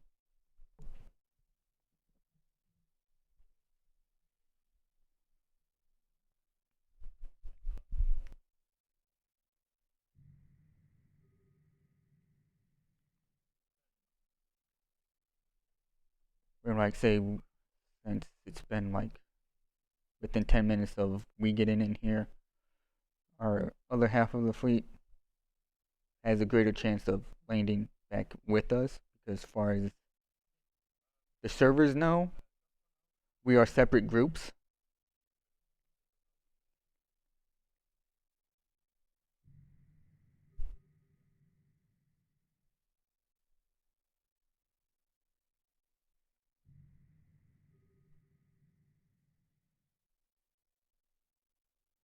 I don't know if you guys thought about that, but that's what I'm thinking about now.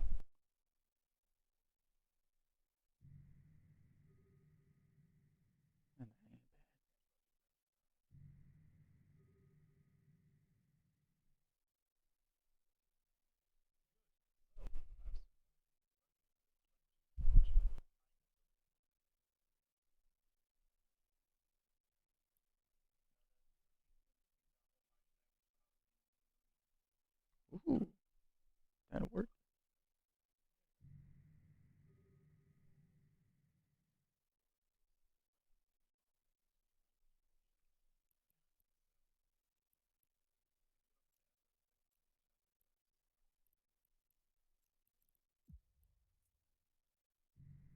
Warp drive active.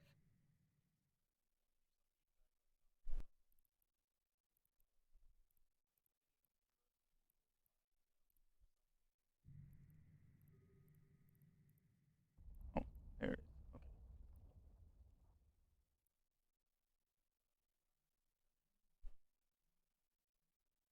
Okay. AFC, I think the feedback form should be in the local Spectre Fleet MOTD, so you don't have to link it all the time, or other FCs. No, but I'm talking about the Spectra pub chat one. Yes, where he just linked it.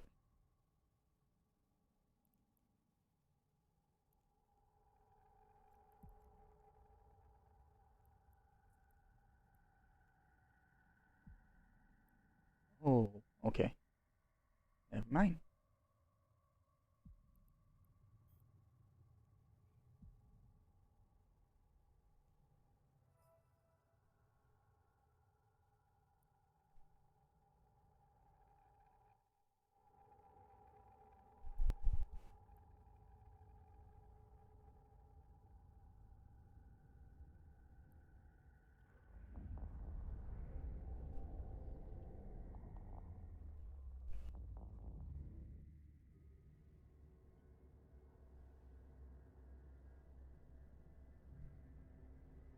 Alright, I think I'm safe.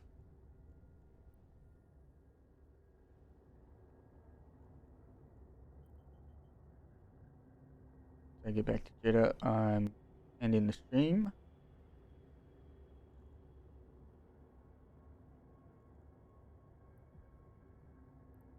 Huh. Which one am I looking for? This one.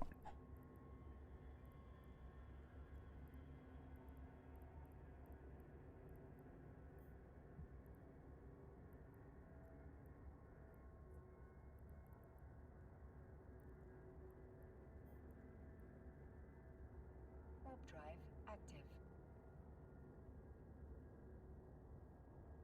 Alright, if you're just joining, sorry you're too late. Drunk Buggy, if you're still watching right now, I'm actually going to Iceland for Eve Fan Fest this September.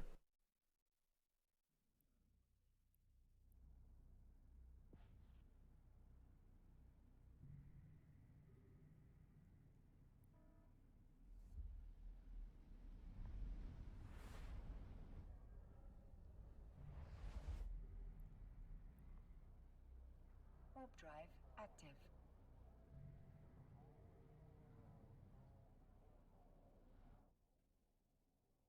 I just realized I'm gonna have to destroy one of my clones anyways. With the Thursday ship loss.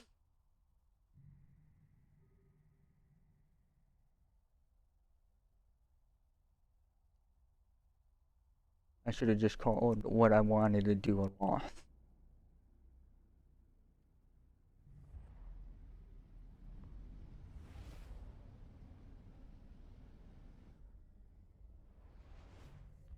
Obviously, it did not affect me as much. Warp drive active. Almost did want to throw my headphones after it.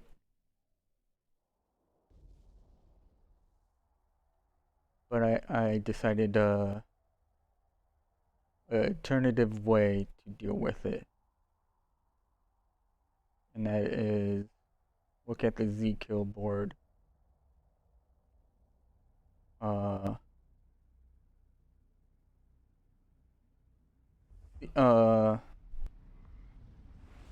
get the at the time of the loss, the ISKA equivalent value in real life currency, and put that in a separate, I want to say, envelope, market the fund.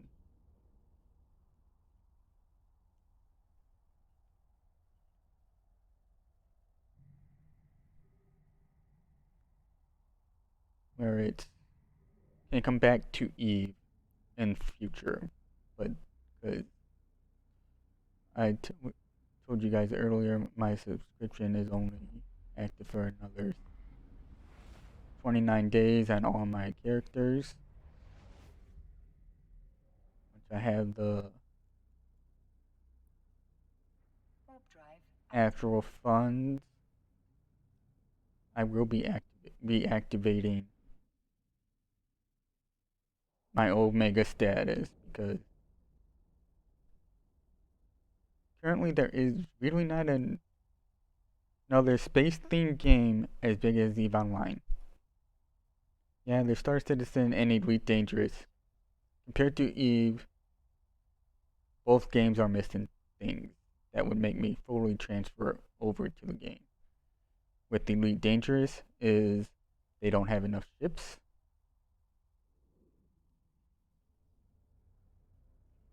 Their latest, I want to say, addition in regards to ships was carriers.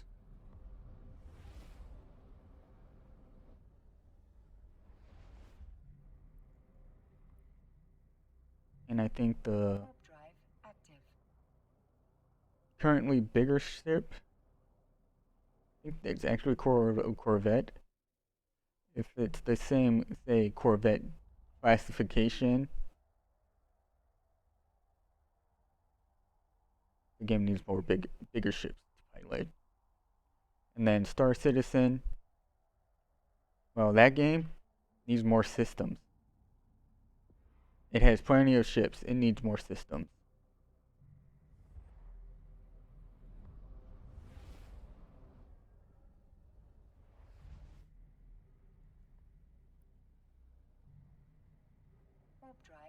And then with a Star Citizen,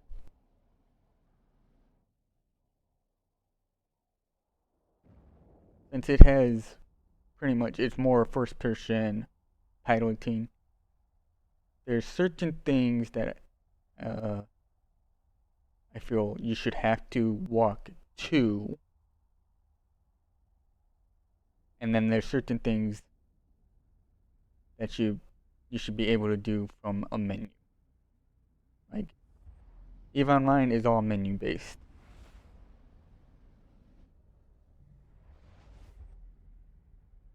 And a good example for Star Citizen would be if I want to sell or buy something on the market, I'd have to go to a location known as the market, or in the walk to the market and then use the menu from there. And you could almost say if they had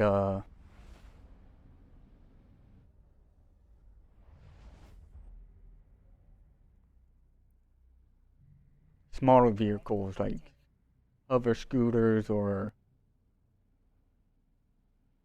I'm going to say golf cart, you then would have to go to, say, the freight area and pick up the stuff you ordered on Marketplace and then move it to your ship. Because, of course, with your hover scooter or whatever, you're going to need to move what you got anyways to your ship. Warp drive active. Right? That's why the stream is still going on, because right now I don't want this destroyer in the system that we came from that is connected to Procfin. Warp drive active. And then, of course, you saw I got stuff from the Garista station that we were docked up in.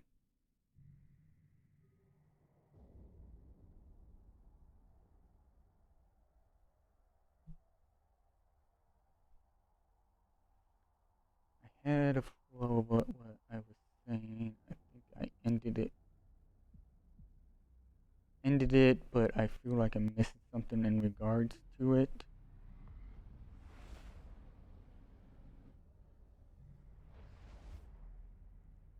But I'm gonna move on anyways. Warp drive active.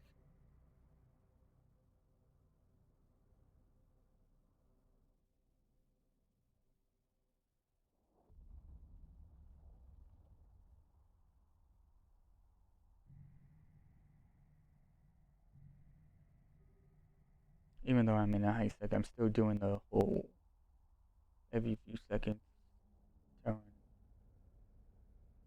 basically someone to check the radar.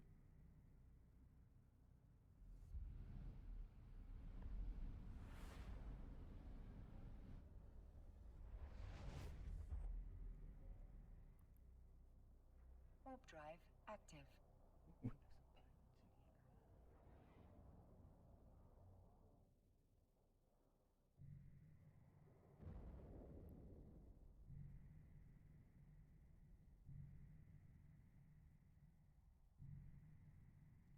And since I see a bunch of flashy reds, CCP games, I do think you need to change the criminal and suspect timer. Well, not the suspect timer. Suspect timer still. Need to change the criminal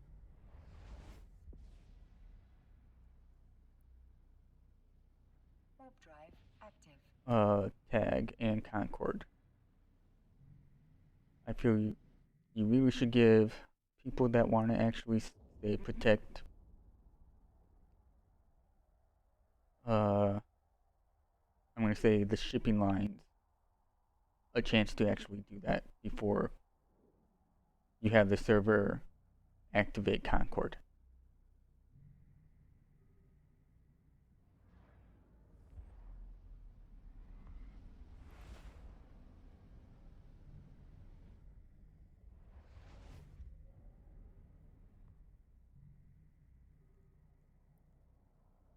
Because even in the war, Kadari especially has all these mega corporations that have their smaller corporations that are strictly to protect that other corporation.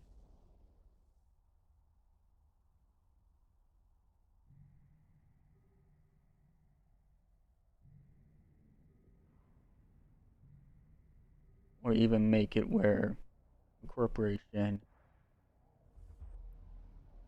a player-made corporation, can do what the gankers are actually trying to do with the whole darn mining permits or whatever, their insurance program. Because people that are saying pay this group this amount are still part of the ganker group, where the money you're in a sense funding into that corporation is funding the gankers, so the cycle can continue. I think that should be implemented in the game, but it's an if sync for smaller corporations. Docking permission requested. Docking Then request accepted. While I'm on that, I'll say again, if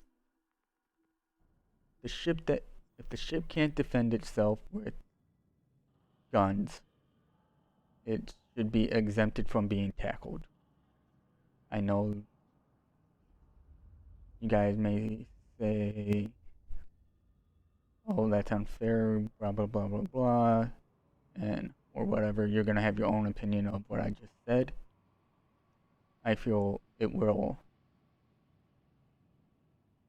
help both sides, because with subcontracting, if gankers say destroy a freighter, it might be a risk to them because of subcontracting. The stuff that freighter may have been carrying was going to you, and now you just destroyed it. All of it. Like, I know there's the whole route, there's some things that may be recovered after, but still.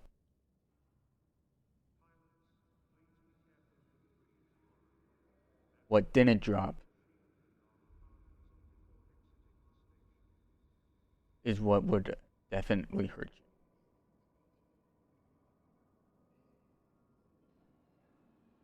That's my thing.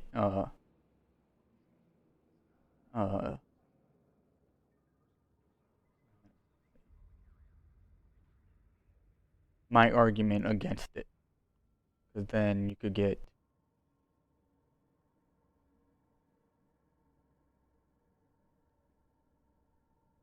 shipping lanes all the way to LoSec. Not LoSec. LoSec is somewhat more safely because of the freighters not being able to be tackled. They could still be destroyed and targeted, they just can't be tackled. So, I know it would change all the AFK ones, because as a player of 10 years of this game, raiders that are doing autopiloted should be destroyed more often. Of course,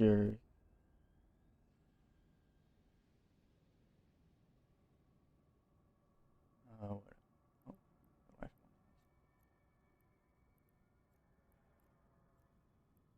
or with the points I just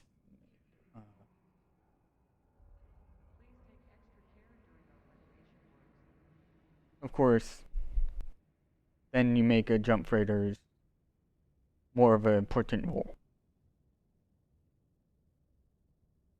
Not that it can use a jump drive, but that you use a jump freighter more importantly if you need a lot of, say, stuff in that system quickly. Then it would be an advantage. But, like, smaller stuff like ammunition can be slow loaded. It's cheaply made, it's easy to make, resources to make them aren't that much.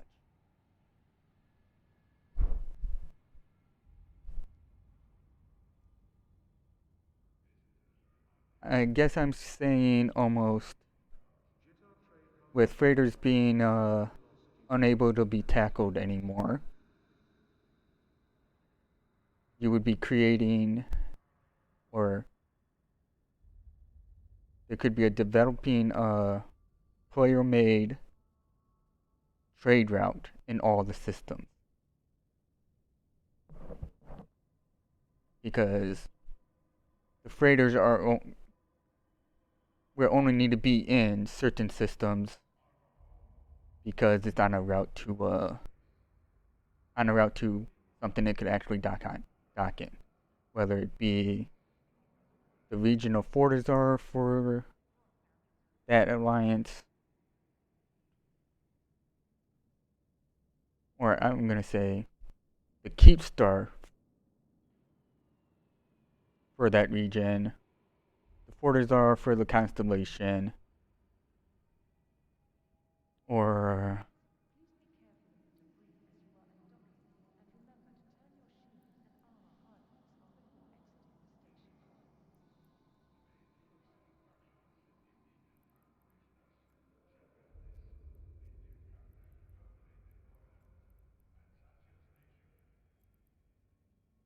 the Astor House for the system.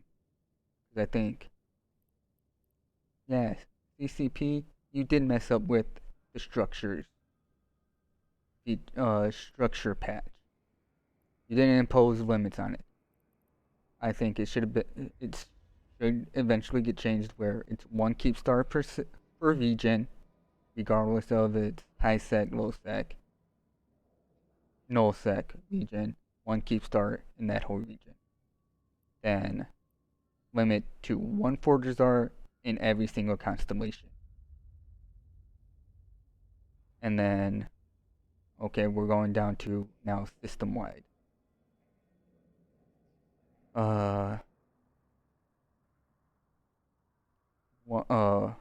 One Astor House per system. Now let's go to engineering complexes.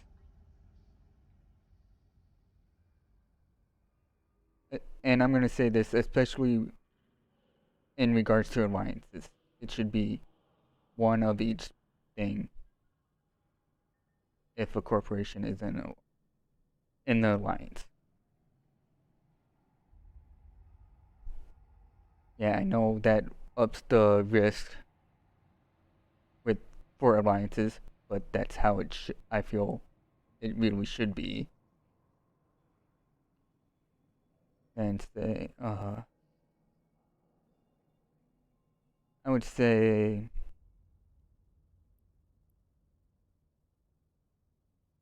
with engineering, it's a different thing. Say the region only has 5 constellations. Then it's 1 per constellation of the biggest one. Vitaurus, I would say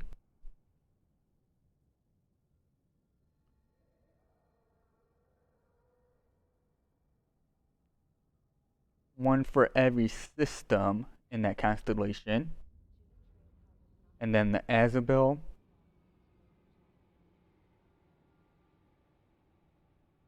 the limit based on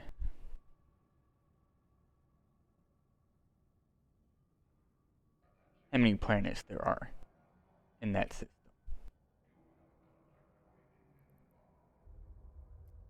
Then with these, I'm still new, but I think Azabel Jump Gate should be 1 per constellation. This one I want to say limit to 1 in every system. Because I know depending on route, like you're going to want the Azabel Jump Gate connecting, in a sense, keep stars to Fortizars or the nearest one, because I know they have a jump restriction, I believe.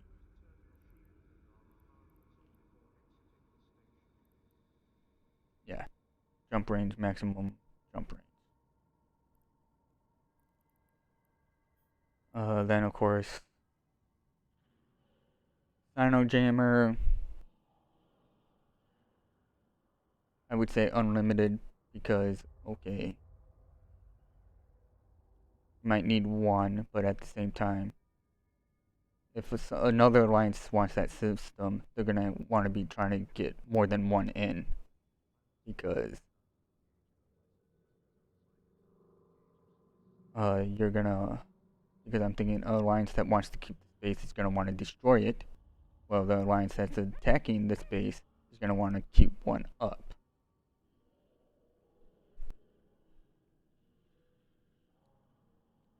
Like this one creates the conflict. This one tries to prevent it. Now we're gonna go down to refineries.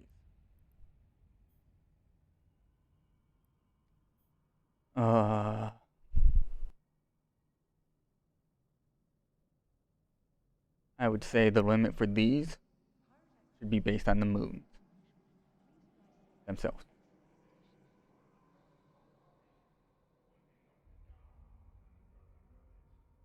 Where it's not say the system has 25 moons.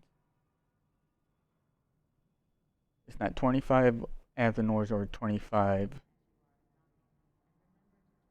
of these ones. It's 25 as a complete limit. So there may be ones you want more of these in, and then the lesser ones more of this. And of course, sovereignty structures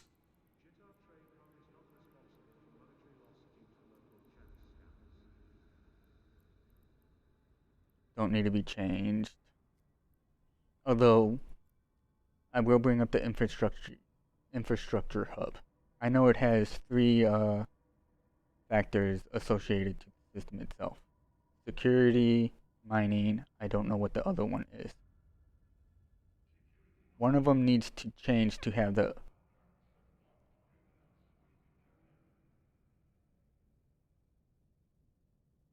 I'm gonna say negative effect. I'm gonna say the security of the system.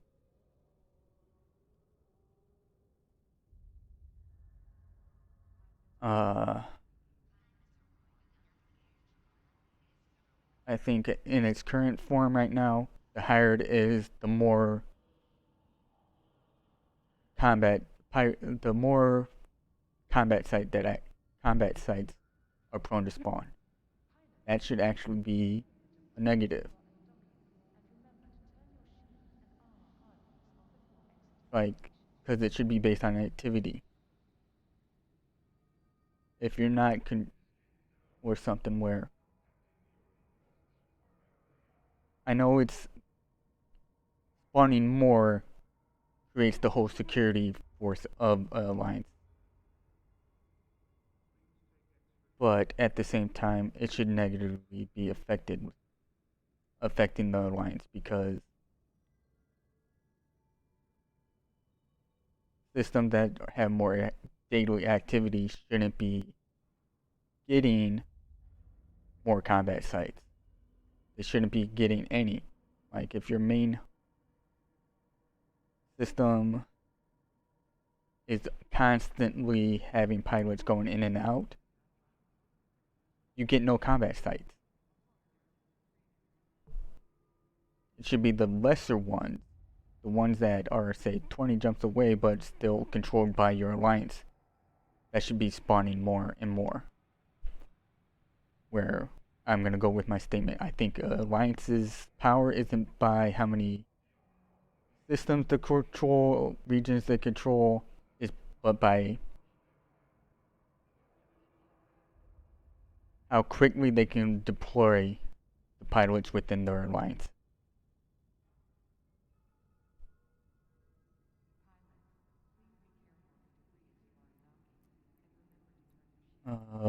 Oh, here we go.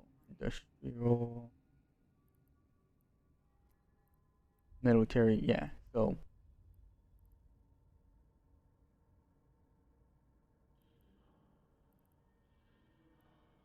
understand strategic one.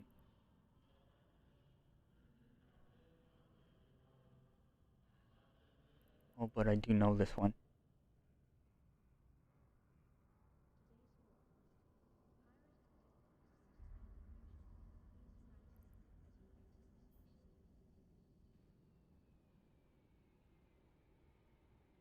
Oh, here we go. No, wait. CCP games. Right here, you already have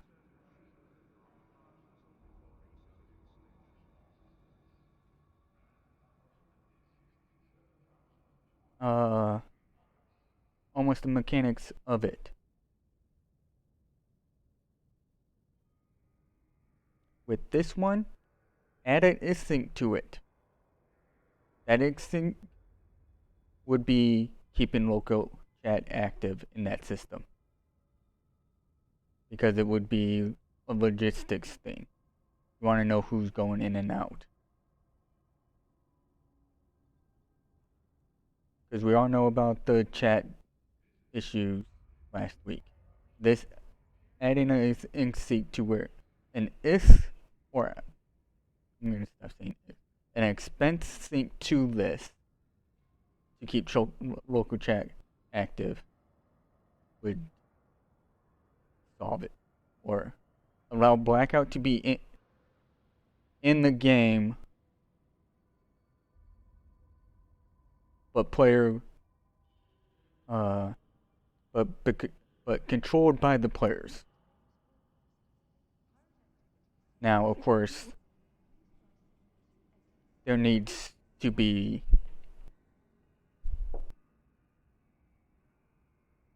the opposite, a way to destroy that access.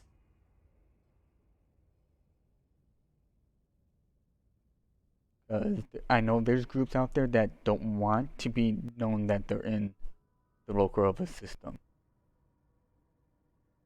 Or I know that there would be groups getting created to do such a thing.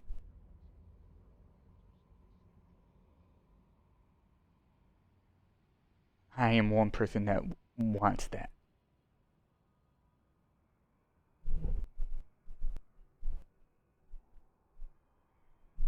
Because then, of course, it's the risk of being out of null.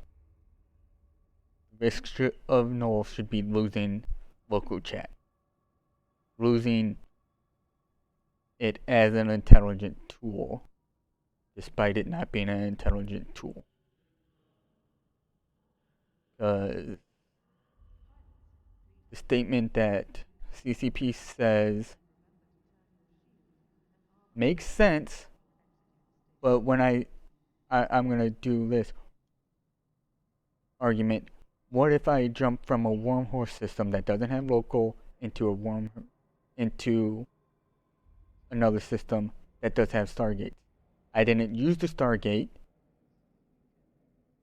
so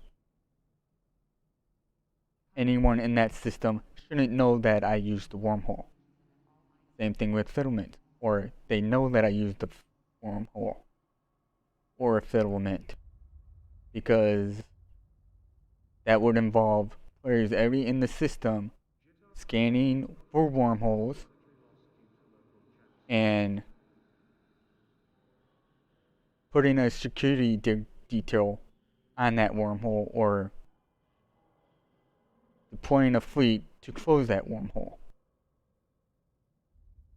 And then also pilots just to be roaming around the planet for filament droppers. And then the other thing is, okay, let's say I didn't do any of those two options. I used the Stargate, got into this alliance's space through the Stargate, so they know where me as an individual is, or where the fleet is. Let's say we log out. Okay, we're logged out. 3 days go by. We log back in. should have the same effect. We didn't use the Stargate to log into the system, or we didn't dock up into a station. We shouldn't be shown on local. Where the danger is, you actually don't know how many people are in your system unless you actually have someone looking in that system. What else was I gonna go with?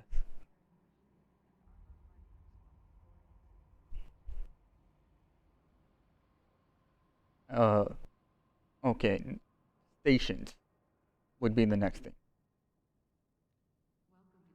Say, in the same scenario, my fleet logs back in. We're warping into some random spot in the system. We're not showing up on local. But there's a station or a structure.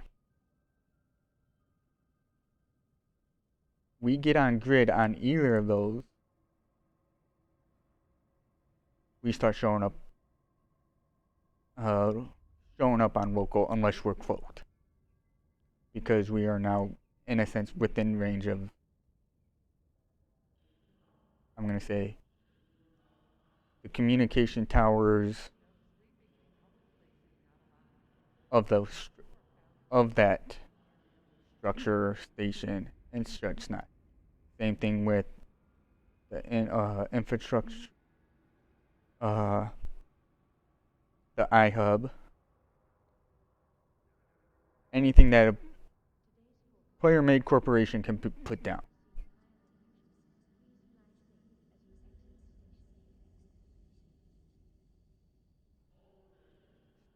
Since we can't put down Stargate just yet, I think, honestly, that should be the next bigger one.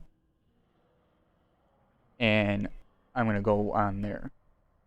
I think more systems kind of should be added to the game, but they have to be found first.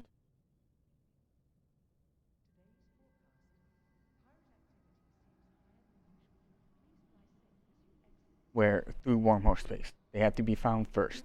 Like a wormhole leads to that system, and you got to move, say, requirements to activate the Stargates that are already in that system. Much like, say, I'm pretty much saying bringing the Drovarian news of seeing all their Stargates get shut down.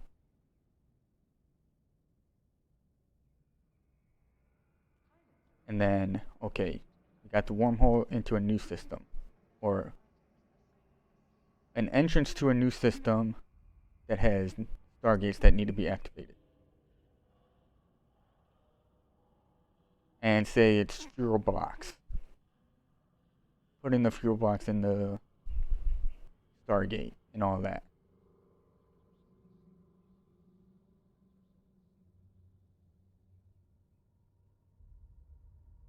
It leads to another system. Like one will lead to another truly unknown space system of that new of the new systems in the game. Another one leads to an already established system, but you gotta online it first to actually know. And then you gotta, I want to say, should have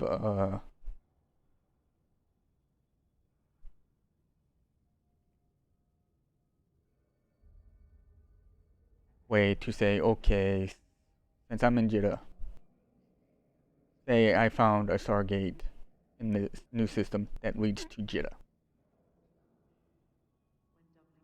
Well, in Jeddah,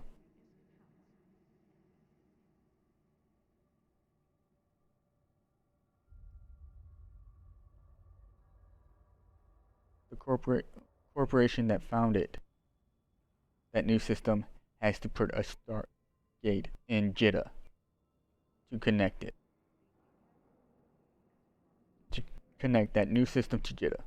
So it's gonna so say once every system of the new of once every system from this new edition gets found, destroying those stargates becomes a risk. Or vital, becomes a risk to that alliance or to those that want to overtake it. Because then you want to actually have friends. You want to say actually maybe even make friends. Then I feel the blue donut would then truly exist in the game, because then if you know all these gates to the whole new planet maps are in threatened, you're gonna do what you can to protect them at all costs. Because I'm getting to the point where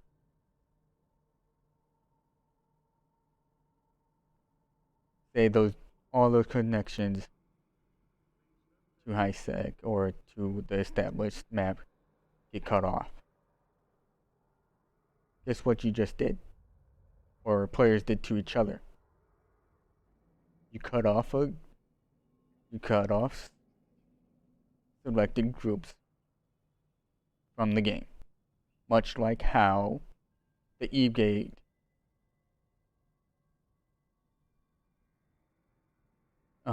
did when it collapsed.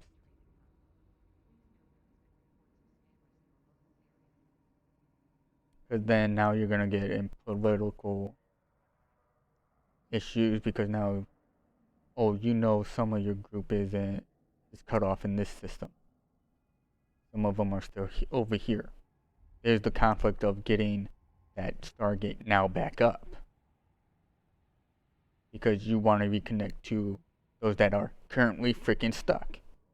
And I think with what I'm going on with this new system, or these new star systems added,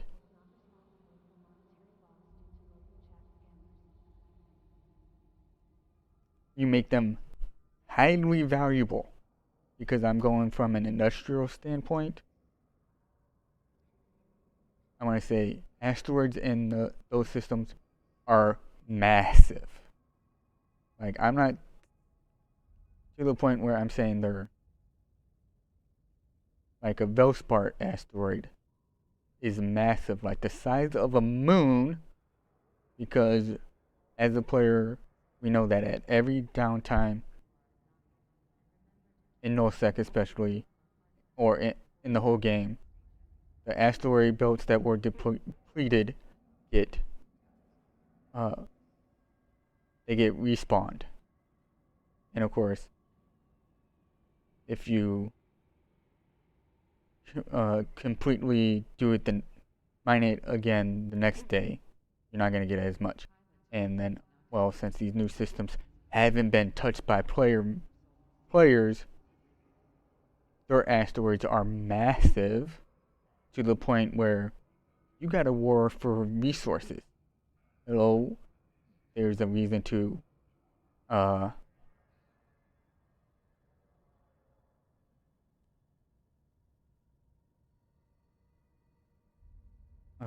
what is it? To officially, I want to say, curb scarcity. Now, to me, scarcity was a good thing. I still think it should be implied more, because obviously there's still, honestly, too many Titans, too many supers, and such in the game. To the point where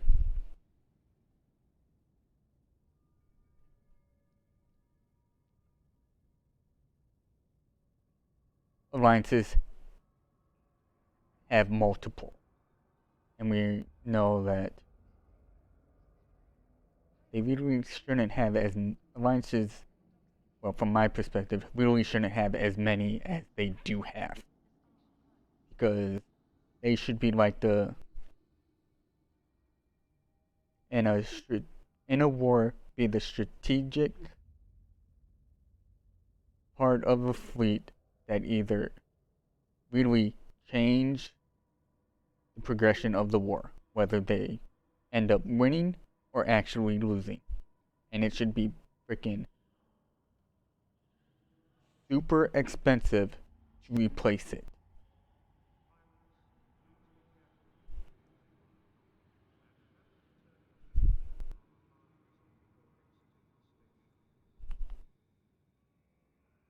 Alright, I can close that. I think there's more to what I'm just mentioned.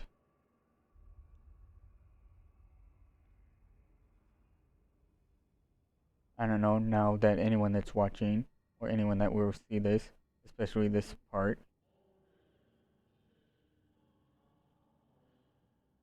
bring it to the forum. You may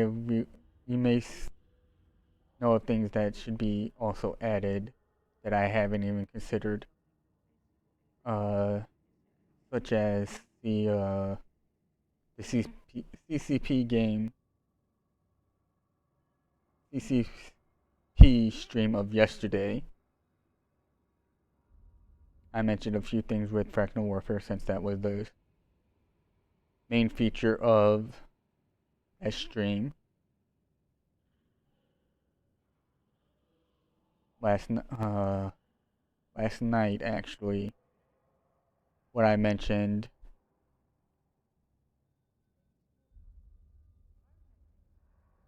still matters, but doesn't matter as much because I played through the changes of fractional warfare. I did not realize that there is actually now two separate wars of fractional warfare, because, well, now we're going to bring that up. We go to fractional warfare. Everyone pops up. Okay, so Kadari is at war with anyone that's siding with Galente, or anyone that fights for Kardari is at war with anyone that's fighting for Galente. The change before is that Kardari had the assistance of Amar Galente with Mimitar and vice versa, meaning that even though my personal fractional warfare character isn't fighting for Amar, I could still go to the Kardari side and get loyalty points from it. That's how the old system was. Well, last night I did some plexes with my Kardarian fractional warfare, and I brought him along, but I also logged into my Amaran fractional warfare character because I was unaware that they were actually now separate. Because I was going with, my fractional warfare character on my main is Amaran. I go fight this fleet that's in Kadari on my Kadaran art, I'll still get loyalty points. Nope, that's out of the window, and it now makes sense. What I mentioned in that stream now makes sense. Or something from that stream, or one of my questions made sense. But now that I'm talking about fractional warfare, I'm going to state that CCP games, now that direct enlistment is a thing, if you're not in fractional warfare, you're restricted from the sites. There's no reason for the suspect timer.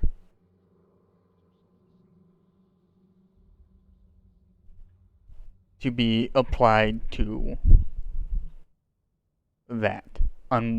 But given what I knew about my fleet with my 2 fractional warfare characters, that should still apply. My Marin characters should still, even though is in fractional warfare as a whole, isn't in Kadarin fractional warfare. I should still get access to it, because then it's, but on the risk of being suspect. Because maybe I do want to help, maybe I do want both accounts helping each other. But at the same time, that's how I actually wanted fractional warfare in the beginning. Personally, is since I favor Amaran ships and Galente ships, I'm really big into roleplay. Because this is a MMRPG. Now, the RP could either be with the story within the game of how its world existed, or as you saw with the Spectre Fleet, my role in that fleet was a bubbler and a dictator pilot. There was also logistic roles in that fleet. There was also frigate roles and so on. I like fractional warfare how it is now. I still think there could be a few changes because it lacks, the pace of it is still slow.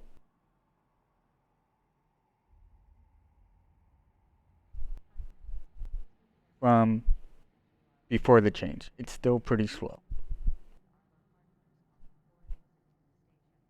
Let's see.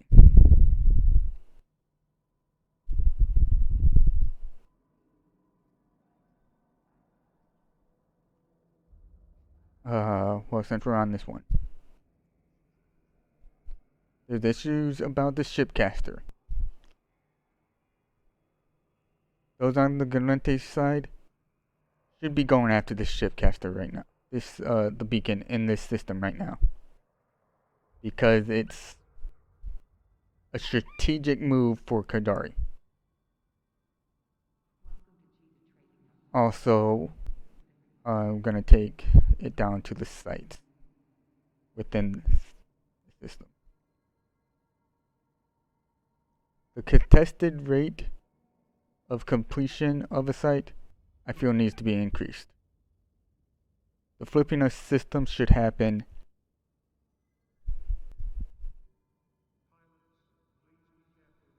I want to say much more quickly. I want to almost say up to the pace where it could change daily. Not at downtime, daily. Where once the iHub is destroyed,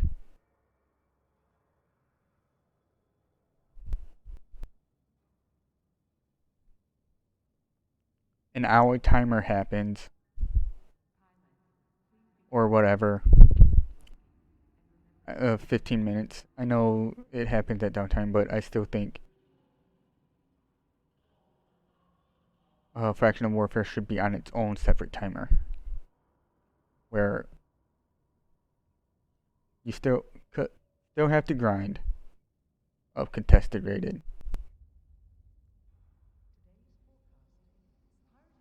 But, oh, you lost that system. You could tell everybody that you know is going to start logging in to say, hey, start prexing this system. We want it back. And then, okay, you get it up to 100% contested. Now it's the iHub again. You destroy that. Now you got the timer. I don't know how long it should be before it switches the control, but I think it should not happen at downtime every time. I think it should happen as soon as the iHub is destroyed. It should be flipped after a timer. I want to say an hour, so both sides can honestly reform their fleets, replenish their losses, and go at it again. Get more truly lines of conflict. And then, okay. That's where I say completing a combat site for fractional warfare should be a higher contested percentage.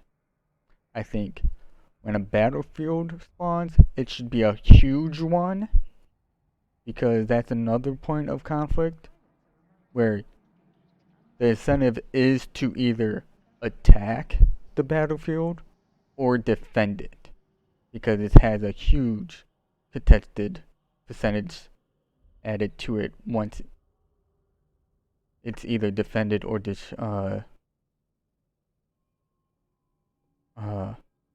overtaken. Now I'm gonna go. Of course, I'm going back to the sites, or I haven't reached it yet. The sites themselves, I already mentioned that if you're not in fractional warfare, you shouldn't have access to it because of direct enlistment. The ESS bubble mechanics, I feel, should be added to it. Why do I feel it should be added? Because it gets rid of the farmers of loyalty points. To me, I think they are leeches. And I say the ESS bubble is so that they cannot warp away. If they're gonna have to burn out, say,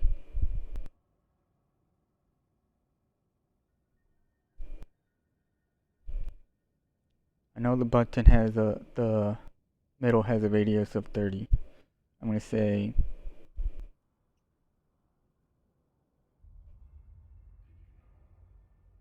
100 kilometers, 100 away from the center.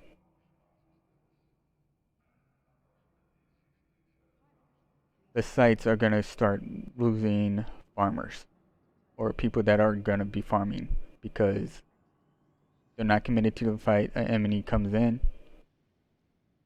they're gonna shoot that farmer.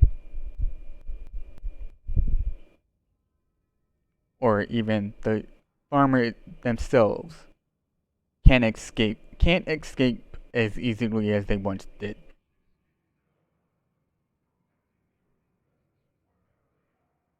So basically it's saying those that are in the sites are either gonna be really ready to actually fight. Because I really don't, fractional warfare should not be solo. There's no reason for a person to be solo in it. I also say that the ESS bubble mechanic added to it, it should not come with its restrictions. You should still be able to micro drive. I don't know what other restrictions, but that's the one I know that really changed ESS's. Or the really main thing that I can remember about ESS's is the bubble restricts the micro warp drive if you happen to mistakenly go to one with your ship fitted with one. I think with fractional warfare, that restriction should be lifted with it being added, because now it gives you the chance to actually catch, say, a farmer, if that farmer actually still has one. But overall, the bubble itself prevents people from warping out of the system quickly because they see an enemy. Now I bring up enemies. Since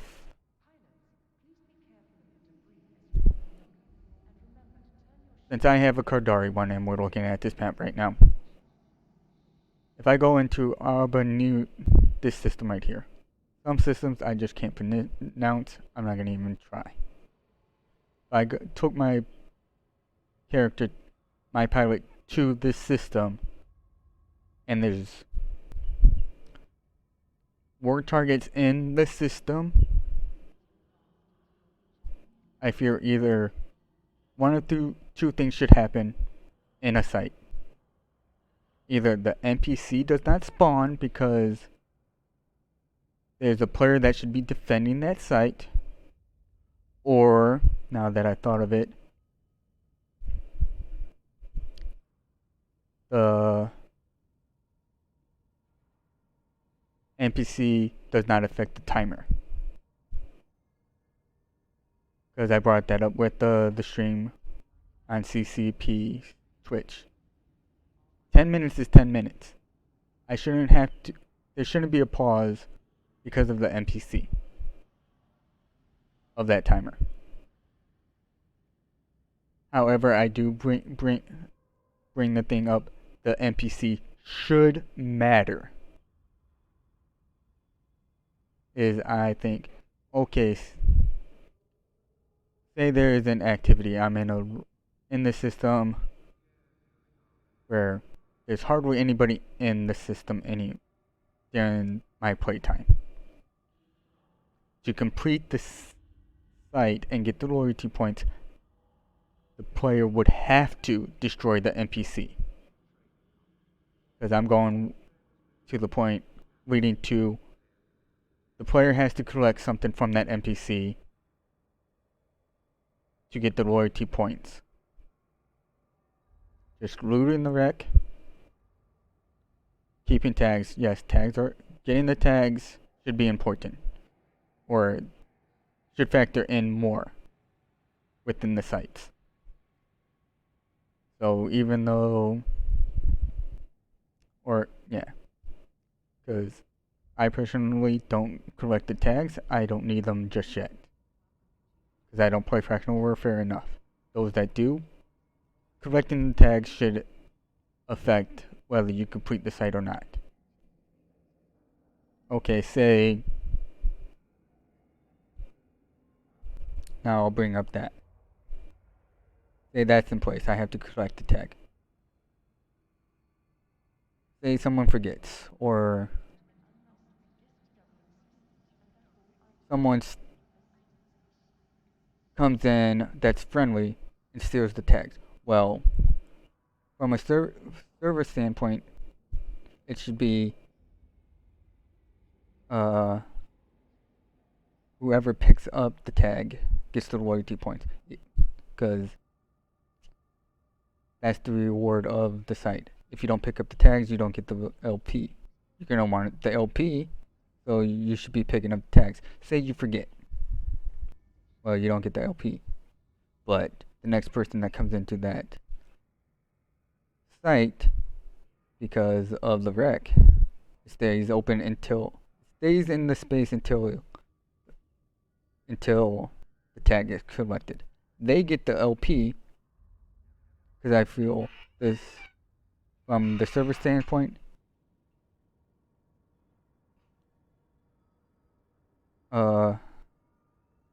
it won't know who actually spent 10 minutes there. It should only know that, oh, this pilot picked up the tags, they get the loyalty points. When it should have been the person that's been there the whole time and they just forgot, or they got skittish because they saw an unknown ship on the outside that warped in, and they decided, oh, nope, it's not worth it. Not worth it staying in the site.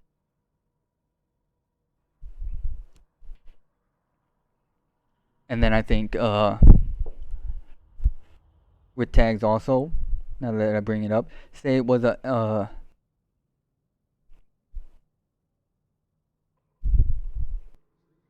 war target or friendly to the NPC. They see that there's a destroyed NPC wreck. They collect the tags. They get the same loyalty points as if they attacked a site or the same site in other space. Risk and reward, both sides.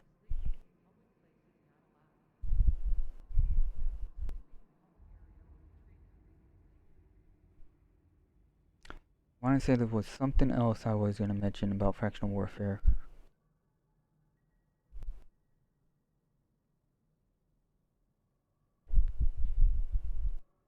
but I think I covered it without realizing that I covered it.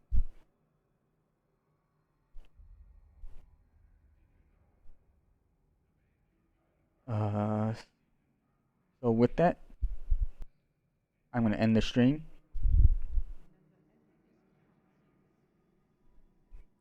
To those that are watching, I appreciate you listening to me possibly ramble for a half hour. To those that will watch this, thank you, or even view it from the beginning. I appreciate that. I know I mentioned that at 100 followers, it's an achievement on the Twitch platform. I'm okay if you don't follow me, or you follow me after I end the stream, as to not be called out on it. That's perfectly fine in my opinion. I do it to other streamers, fellow streamers myself. Most recent one is the Stock Guy. You should check him out. If you want to know, if you're wanting to understand the stock market a little bit more. Because I kind of do that as a day job, unofficially.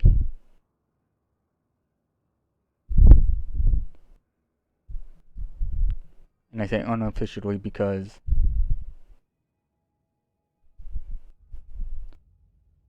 I shouldn't mention any more information, any more of that situation on the stream. Let's just say, I know that leads into it.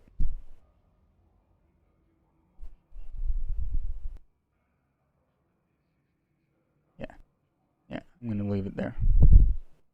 You guys wondering what I mean by unofficially being a stock trader.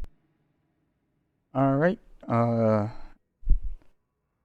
I said, thank you for watching if anyone's watching now, or still watching. Same with those that will watch. I'll see you guys tomorrow with Planet Side 2 and the new patch date. The new patch of that game I know is either everything happened this past Tuesday. I don't know. I only now play Planet Side on Sunday, so I think the new patch is live now. I guess you and me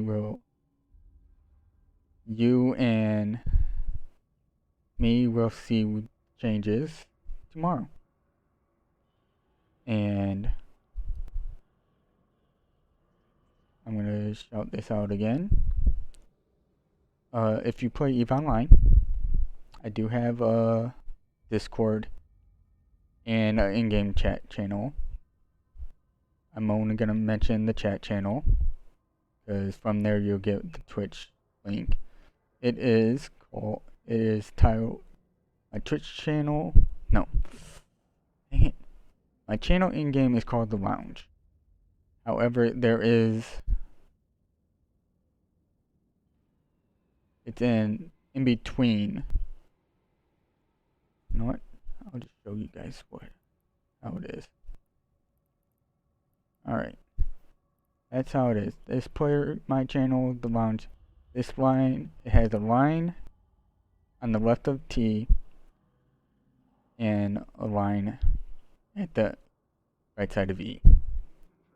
This symbol is above your enter key. You gotta use shift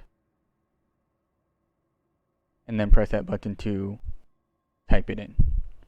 Because if you don't use shift, you're either get whatever the slash is called. I don't know the difference, whether it's a backslash or a forward slash.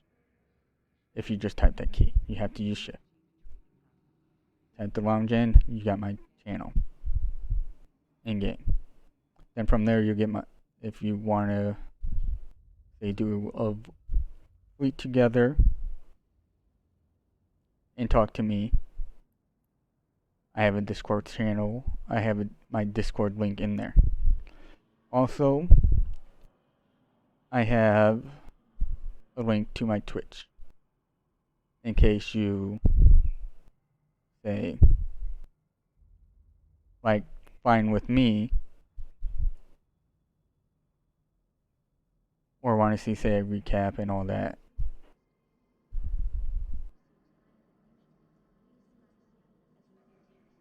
or a previous engagement that we shared together because we were in a fleet together. You can find that there, unless you're heavy watching or following and such.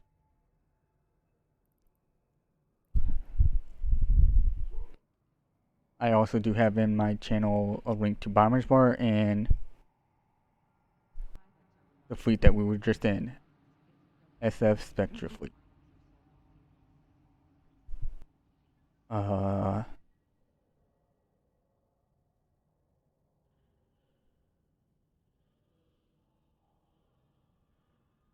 think I'm done. I'll see you guys tomorrow.